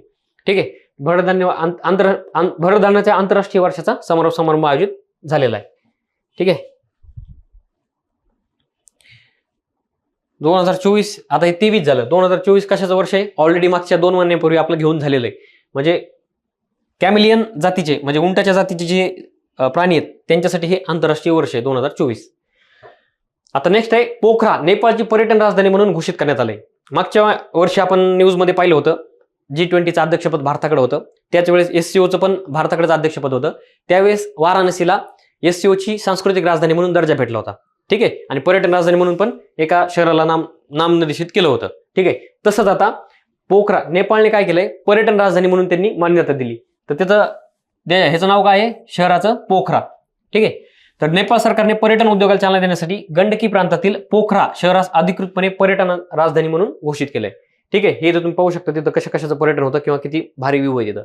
ठीक आहे, पोखरा. आपलं पोखरण वेगळं राजस्थान मधलं आणि हे पोखरा वेगळं. पुढचे बाल्टिमोर ब्रिज दुर्घटना अमेरिका. तर हे बाल्टिमोर ब्रिज होतं एक, तर त्याच्यावर आपलं एक जहाज होतं समुद्रातलं, तर ते त्याच्यावर येऊन दुर्दैवाने धडकलंय. त्याच्यामध्ये जीवितहानी पण झाली थोडीशी. तर ते त्याच्यावर जेवढे होते तेवढे सगळे भारतीय होते, त्याच्यामुळे ही न्यूज महत्वाची आहे आपल्यासाठी.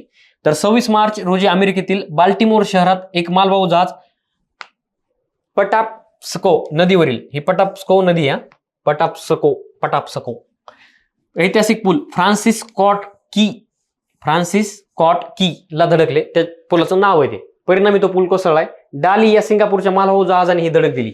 डाली हे सिंगापूरच्या मालकीचं जहाज जरी असलं तर त्याच्यावर सगळे क्रू मेंबर आपले भारतीय होते. ओके, हे तुम्ही पाहू शकता, जहाज धडकलं आणि तो पूल पूर्णपणे पाण्यात पडलाय.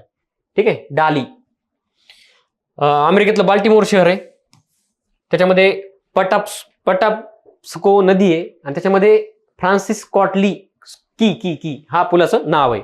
ओके, एवढं लक्षात ठेवा. आता पाहूया मार्च महिन्यातल्या क्रीडा घडामोडी. त्यातली पहिलीच महत्वाची न्यूज आहे कीर्ती कार्यक्रम. न्यूज आता पुढे घेऊ, आता एक कार्यक्रम पाहू आधी. कीर्ती कार्यक्रम. कीर्ती म्हणजे Khelo India rising talent identification. Okay, तुम्हाला लॉंग फॉर्म लक्षात ठेवायचा आहे. कीर्ती कार्यक्रम. तर 12 मार्च 2024 रोजी केंद्रीय क्रीडा आणि युवा व्यवहार मंत्री अनुराग सिंग ठाकूर हे नाव लक्षात ठेवा. आयोगाने ऑलरेडी विचारून झालंय की ह्यांनी कोणत्या कोणत्या स्पर्धेचं उद्घाटन केलं हे आयोगाने विचारलेलं आहे.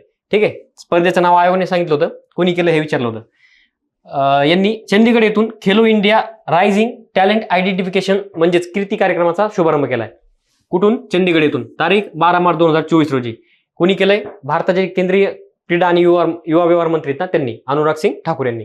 तर विविध क्रीडा प्रकारांमध्ये तळागाळातील युवा क्रीडा प्रतिभा ओळखणे आणि त्यांना समर्थन देणे हे या कार्यक्रमाचा उद्दिष्ट आहे. हा कार्यक्रम 9 ते 18 वर्ष वयोगटातील शाळकरी मुलांसाठी आहे. म्हणजे कीर्ती हा कार्यक्रम कोणासाठी आहे? कीर्ती सुरेश नावाची एक अभिनेत्री आहे साऊथ मधली, तिचा विषय नाहीये इथं.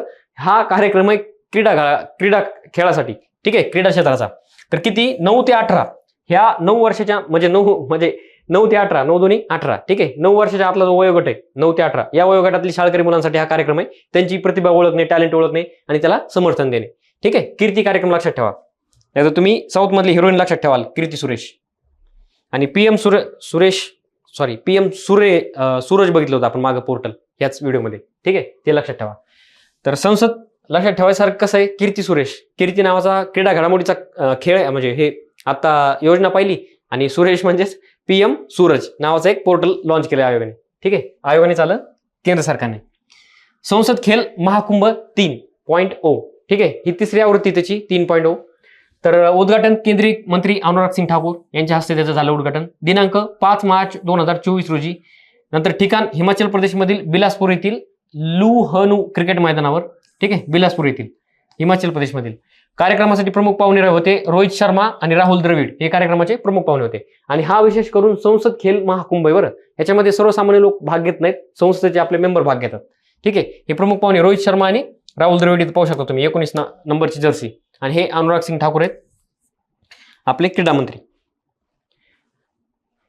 PR श्रीजेश आणि कॅमिला कॅरमचा बोर्ड नसतो का, ते आडनाव तसं आहे त्यांचं, कॅमिला कॅरम, ओके, क्या, ठीक आहे. PR श्रीजेश सगळ्याला माहिती आहे तुम्हाला, भारताचे आपले हॉकीचे बचावपट्टू ते. आंतरराष्ट्रीय हॉकी फेडरेशनने भारतीय पुरुष हॉकी संघाचा माजी कर्णधार आणि गोलरक्षक, हे माजी कर्णधार आहेत भारत, म्हणजे आता सध्या नाही आहेत, खेळाडू आहेत पण गोलरक्षक म्हणून. तर PR श्रीजेश आणि चिली नसते का, चिली म्हणजे मिरची, आणि त्या मिरची देशाचं जे हे आहे ना ते पण मिरची सारखंच आहे, ठीक आहे, नक्षा चिली देशाचा, दक्षिण अमेरिकन देश चिली. कॅमिला कॅरम यांची FIH म्हणजे इंटरनॅशनल हॉकी फेडरेशन जे FIH आहे त्याच्या ॲथलीट समितीच्या सह अध्यक्षपदी नियुक्ती करण्यात आली. हे दोघंही एका समितीचे सह अध्यक्षपदी म्हणजे उपाध्यक्ष जरी म्हणले तरी चालतंय तुम्हाला, ठीक आहे. तर ॲथलीट समितीचे सह अध्यक्षपदी यांची नियुक्ती करण्यात आलेली आहे, PR श्रीजेश आणि कॅमिला कॅरम यांची, ठीक आहे. ही नियुक्ती पण ही क्रीडा नियुक्ती, त्याच्यामुळे आपण क्रीडामध्ये पाहिली, लक्षात राहील तुमच्या, कारण हे हॉकी खेळतात त्याची एक महत्वाची समिती ॲथलेटिक समिती, तिचे सह अध्यक्षपदी यांची नियुक्ती करण्यात आली. रणजी ट्रॉफी 2023-24 आयोगाने प्रश्न विचारण्याचे चान्सेस थोडे कमी आहेत, पण पाहणं आपलं काम आहे, कारण सरळ पण आपल्याला प्रश्न येऊ शकतो. तर मुंबईने विदर्भाचा 169 धावांनी पराभव करून विक्रमी 42व्यांदा रणजी करंडक स्पर्धेचे विजेतेपद पटकावलंय. कोण जिंकली? मुंबई. हे तर तुम्ही मुंबईचं चिन्ह पाहू शकता, मुंबई आतापर्यंत 42 वेळा जिंकली आहे, ठीक आहे. हा पराभूत कोणा झालाय? विदर्भ 2 नंबरला राहिला. तर आवृत्ती होती 89वी. विजेता संघ मुंबई 42वी वेळ, कर्णधार अजिंक्य रहाणे. उपविजेता ठरला विदर्भ, कर्णधार होता अक्षय वाडकर. मालिकावीर तनुज कोटियन मुंबईचा आहे आणि सामनावीर अंतिम मुशीर खान मुंबईचा आहे, ठीक आहे. ही झाली आपली रणजी ट्रॉफी क्रिकेटची घरेलू स्पर्धा आहे भारताची, आणि त्याच्यामध्ये 6 टीम भाग घेतात. मुंबई, कर्नाटक किंवा त्याला मैसूर टीम म्हणतात, दिल्ली, बडोदा, मध्य प्रदेश किंवा होळकर संघ पण म्हणतात, आणि सौराष्ट्र, ठीक आहे. या 6 संघामध्ये ती खेळली जाते. आणि सगळ्यात जास्त हायेस्ट कोण जिंकलंय? तर मुंबई जिंकली. किती? 42 वेळा जिंकली. 2 नंबरला मैसूर टीम आहे किंवा कर्नाटक टीम आहे, 8 वेळेस जिंकली. 3 नंबरला दिल्ली आहे, 7 वेळेस जिंकली, ठीक आहे. राहील तुमच्या लक्षात. लक्षात ठेवण्यासारखं काही नाही, फक्त मुंबई 42व्यांदा रणजी स्पर्धा जिंकली असं ऑनलाईन मध्ये लक्षात ठेवा. पुढचे पॅरिस ऑलिम्पिकमध्ये भारताचा ध्वजवाहक नियुक्त करण्यात आलाय अचंता शरद कमल, ठीक आहे. अचंता शरद कमल यांची पॅरिस ऑलिम्पिक होणार आहे 2024 मध्ये पॅरिसमध्ये, त्याचा भारताचा ध्वजवाहक म्हणून याची नियुक्ती करण्यात आलेली. तर 26 जुलै 2024 रोजी, 26 जुलै 2024 ते 11 ऑगस्ट 2024 दरम्यान ऑलिम्पिक स्पर्धा फ्रान्स देशातील पॅरिस येथे होणार आहेत, ठीक आहे. आणि फ्रान्स पहिला देश आहे ज्यांनी गर्भपाताला घटनात्मक मान्यता दिली. आताच पाहिला आपण तोच, ठीक आहे, फ्रान्स. तिथंच आता पॅरिस ऑलिम्पिक होणार आहेत. टेबल टेनिसपटू शरद कमल पॅरिस ऑलिम्पिक स्पर्धेसाठी भारताचा ध्वजवाहक असेल. जेव्हा उद्घाटन समारंभ असेल ना त्यावेळेस ध्वजवाहक हा असेल शरद कमल, ठीक आहे. तर ऑलिम्पिक कांस्य पदक विजेती MC मेरी कोमला भारताचे शेफ डी मिशन म्हणून नियुक्त करण्यात आलेले आहे. नंतर त्यांनी 2 महिन्यानंतर त्याचा राजीनामा पण दिला, ठीक आहे. म्हणजे ह्या टीमच्या जेवढी भारतीय टीम आहे त्याच्या अध्यक्षपद शेफ डी मिशन कडे असतं, म्हणजे हे त्याचे अध्यक्ष असतात, त्यांच्या अंडर सगळे असतात, ठीक आहे. पण यांनी 2 महिन्यानंतर त्याचा राजीनामा देण्यात आलाय, ठीक आहे. ते आपल्याला पुढे पाहायचं आहे. फक्त इथं एवढंच लक्षात ठेवा की भारताचा ध्वजवाहक कोण आहे ऑलिम्पिकमध्ये फ्रान्समध्ये पॅरिसमध्ये होणाऱ्या? अचंता शरद कमल. हे टेनिसपटू आहेत आणि शेफ डी मिशन म्हणून नियुक्त करण्यात आलं MC मेरी कोम यांना. यांनी 2 महिन्यानंतर परत राजीनामा दिलाय. मार्च महिन्यात नियुक्ती आणि मला वाटतं एप्रिल महिन्यामध्ये त्यांनी, मे महिन्यामध्ये त्यांनी राजीनामा दिला. पण तोपर्यंत तुम्हाला लक्षात ठेवायचं आहे, आयोगाने विचारलं तुम्हाला तर मार्चचा क्वेश्चन येऊ शकतो. आता पुढचं आहे वुमन प्रीमियर लीग 2024. जसं IPL आहे आपली सेम तशी वुमन प्रीमियर लीग आहे WPL.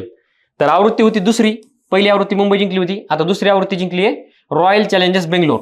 ठीक आहे, कर्णधार होती स्मृती मानधना.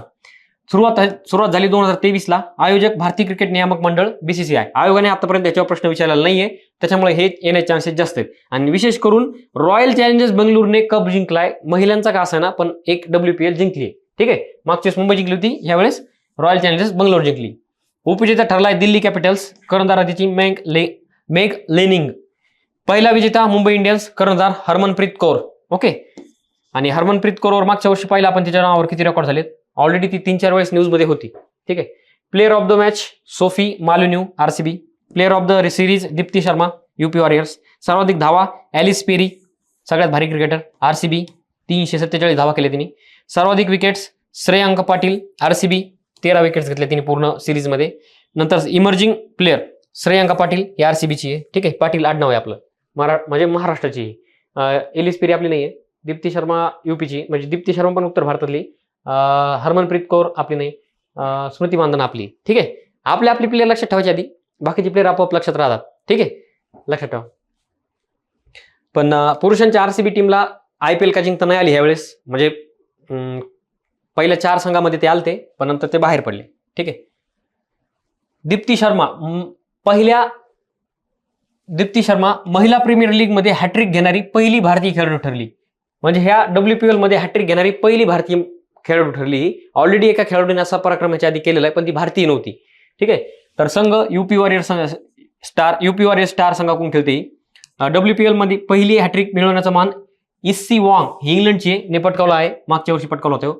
WPL मध्ये दुसरी हॅट्रिक मिळवण्याचा मान दीप्ती शर्माने पटकावला आहे. आणि ही जरी दुसरी हॅट्रिक घेणारी खेळाडू असली तरी पहिली भारतीय खेळाडू की जिने WPL मध्ये हॅट्रिक घेतली. ठीक आहे, ही दीप्ती शर्मा तुम्ही पाहू शकता, लक्षात ठेवा ऑनलाईन मध्ये.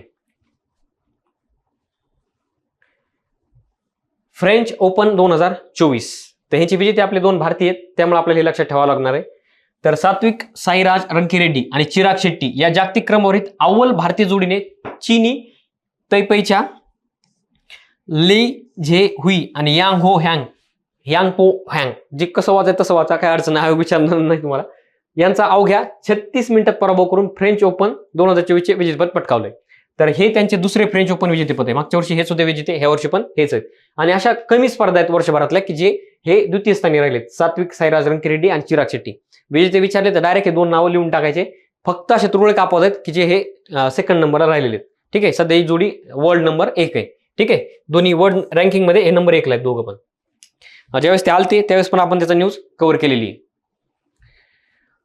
जेम्स अँडरसनने 700 कसोटी बळी पूर्ण केलेत. कसोटी म्हणजे काय की 5 दिवसाची एक कसोटी असते, त्याच्यामध्ये 700 बळी पूर्ण करलेत. कुणी? जेम्स अँडरसनने. तर हा पूर्ण जगातला मला वाटतं 5वा प्लेअर आहे. तर जेम्स अँडरसन हा आंतरराष्ट्रीय कसोटी क्रिकेटमध्ये 700 बळी घेणारा जगातील पहिलाच वेगवान तर एकूण 3रा गोलंदाज ठरलाय. म्हणजे पहिला वेगवान, ऑलरेडी 700चा टप्पा गाठणारे गोलंदाज कोण होते तर ते फिरकीपट्टू होते. ठीक आहे, ते फिरून बॉल टाकत होते, पण हा पहिला फास्टर गोलंदाज आहे की ज्याने 700 बळी घेतले कसोटीमध्ये. आणि एकूण मध्ये किती आहे? हा 3रा गोलंदाज आहे. तर हे पहा, कसोटी क्रिकेटमधील सर्वाधिक विकेट्स आतापर्यंत कोणी घेतल्या तर तो मुथय्या मुरलीधरन आहे, हे रिटायर झालेले आहेत. शेन वॉर्न हे पण रिटायर झालेले आहेत, मला वाटतं त्यांची डेथ पण झाली. नंतर 700चा टप्पा 708 त्यांनी विकेट घेतलेले आहेत. नंतर 700 विकेट कोणी घेतल्यात तर ह्या जेम्स अँडरसनने घेतल्यात, हे आता सध्या इथं खेळतोय. ठीक आहे, आणि 619 हे अनिल कुंबळे की हे भारताचे हायेस्ट कसोटी बळी घेणारे कसोटीपट्टू आहे. ठीक आहे, अनिल कुंबळे 619, आता हे रिटायर झालेले आहेत ऑलरेडी. ठीक आहे, तर मग आता जेम्स अँडरसनला शेन वॉर्नचा रेकॉर्ड तोडायची सध्या शक्यता आहे, म्हणजे चान्स आहे अजून बी.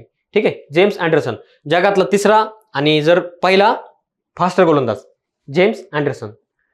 ओके, लक्षात ठेवा. आणि हे जर तुम्ही फोटोमध्ये पाहू शकता, इंग्लंडचा वेगवान गोलंदाज आहे हा. विशेष म्हणजे त्याचा देश पण तुम्हाला लक्षात ठेवायचा आहे, @700. प्रो कबड्डी पुणेरी पलटणचा विजय. सध्या प्रश्न ह्याच्यावर विचारणं बंद केलं आयोगाने, तरी पण आपल्याला पाहायचंय. हंगाम 10वा हंगाम आहे. स्पर्धा कालावधी 2 डिसेंबर ते 1 मार्च 2024. जवळपास 3 महिने चालली ही स्पर्धा. जानेवारी फेब्रुवारी मार्च नाही 2च महिने चालली.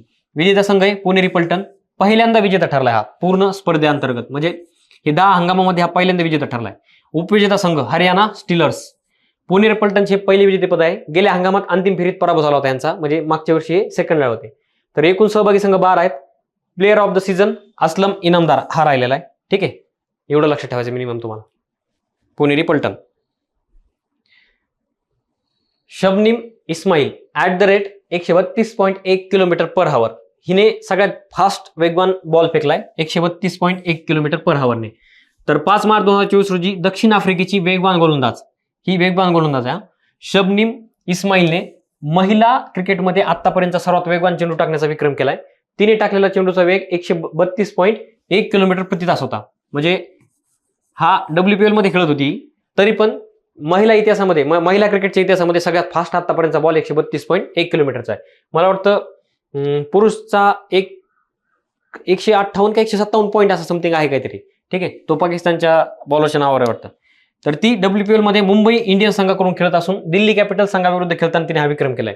खेळते मुंबईकडून, विरोधात दिल्ली कॅपिटल होती, त्यांना बघून हिने चेंडू फेकून मारलाय. किती? 132.1 किलोमीटर पर हवरने. ही तुम्ही फोटोमध्ये पाहू शकता. रफ्तार के सौदागर शबनीम इस्माईल. कुठली ती? दक्षिण आफ्रिकेची ती, लक्षात ठेवा. पुढची न्यूज आहे भारतीय बॅडमिंटनपटू साई प्रणीत निवृत्त. तर साई प्रणीतच्या ह्याच्या आधी पण आपण चर्चा झालेली मागची, म्हणजे जुन्या करणमध्ये. तर आता त्यांनी निवृत्ती स्वीकारली आहे. तर भारतीय बॅडमिंटनपटू साई प्रणीतने वयाच्या 31व्या वर्षी आंतरराष्ट्रीय स्पर्धेतून निवृत्ती घेण्याचा निर्णय घेतलाय. साईला 2019 मध्ये अर्जुन पुरस्काराने सन्मानित करण्यात आलं. त्याला भेटला 2019 मध्ये अर्जुन पुरस्कार. नंतर 2019 मध्ये बेसेल येथे झालेल्या जागतिक चॅम्पियनशिपमध्ये त्याला कांस्य पदक जिंकलं होतं त्याने. ठीक आहे, 2019 मध्ये त्याला अर्जुन पुरस्कार, त्याच वर्षी त्याने जागतिक चॅम्पियनशिपमध्ये कांस्य पदक जिंकलं होतं. नंतर 2016 मध्ये हैदराबाद आणि 2020 मध्ये मनाली येथे आशिया टीम चॅम्पियनशिपमध्ये कांस्य पदक जिंकलं होतं. ठीक आहे, मग तिने आतापर्यंत कांस्य पदक जिंकलेलं आहे, सगळ्यात महत्त्वाचं, जागतिकमध्ये पण आणि आपल्या आशियामध्ये पण. दोन्ही नाव रेकॉर्ड लक्षात ठेवा तुम्ही त्याच्या नावाचे. ठीक आहे, साई प्रणीत भारतीय बॅडमिंटनपटू. बांगलादेशचे पहिले ICC एलिट अंपायर शरफुद्दोला. ठीक आहे, शरफुद्दोला. तर बांगलादेशच्या शरफुद्दोला यांची ICCच्या पंचच्या एलिट पॅनलमध्ये नियुक्ती करण्यात आली आणि अशी नियुक्ती होणारे ते पहिले बांगलादेशी ठरले आहेत. ठीक आहे, एलिट पंच. ठीक आहे, त्याची कॅटेगरी असते एलिट अंपायर, ह्या कॅटेगरीमध्ये त्यांचं सिलेक्शन झालंय, लक्षात ठेवा, ICC मध्ये. पुढची न्यूज आहे एव्हरेडी बॅटरी कंपनीचा नवीन ब्रँड अँबॅसेडर नीरज चोप्रा. तर एव्हरेडी इंडस्ट्री इंडिया लिमिटेड कंपनीने ऑलिम्पिक सुवर्ण पदक विजेता नीरज चोप्राला नवीन ब्रँड अँबॅसेडर म्हणून नियुक्त केलंय. एव्हरेडी पहिले फार फेमस नाव होतं, आता दुसऱ्या बॅटऱ्या थोड्या फोकसला आल्यात, पण जेव्हा आपण लहान होतो ना त्यावेळेस फक्त एव्हरेडीच चालायची सगळ्यात जास्त. आता त्यांनी परत एकदा उचल खाल्ली आहे. आता हा क्रीडा घडामोडी संबंधित एक पुरस्कार आहे जो आता प्रदान करण्यात आलाय. ऑलरेडी तो जाहीर झाला त्यावेळेस आपण घेतला होता, पण आता तो प्रदान करताय त्यावेळेस फक्त आपण एक फोटो घेतलाय. तर रचिन रवींद्रला मानाचे सर रिचर्ड हेडली मेडल भेटले. ठीक आहे, ह्या रचिन रवींद्र हे भेटले. तर 24 वर्षीय क्रिकेटपटू रचिन रवींद्रने न्यूझीलंडचे सर्वोत्तम आंतरराष्ट्रीय पुरुष क्रिकेटपटूचा सर रिचर्ड हेडली मेडल मिळाले. ठीक आहे, ते भारताचा जरी वंशज असला तरी तो न्यूझीलंडकडून खेळतो आणि न्यूझीलंड मधला सगळ्यात महत्वाचा पुरस्कार असतो सर रिचर्ड हेडली मेडल. ठीक आहे, ते त्याला त्या न्यूझीलंड मार्फत भेटले. ठीक आहे, प्रदान करण्यात आले. कधी? आता 2023-24च्या हंगामामध्ये क्रिकेट खेळामध्ये मार्च महिन्यामध्ये. ठीक आहे, एवढं ऑनलाईन मध्ये लक्षात ठेवा तुम्ही. ह्या एवढ्या होत्या आपल्या मार्च महिन्यातल्या क्रीडा घडामोडी.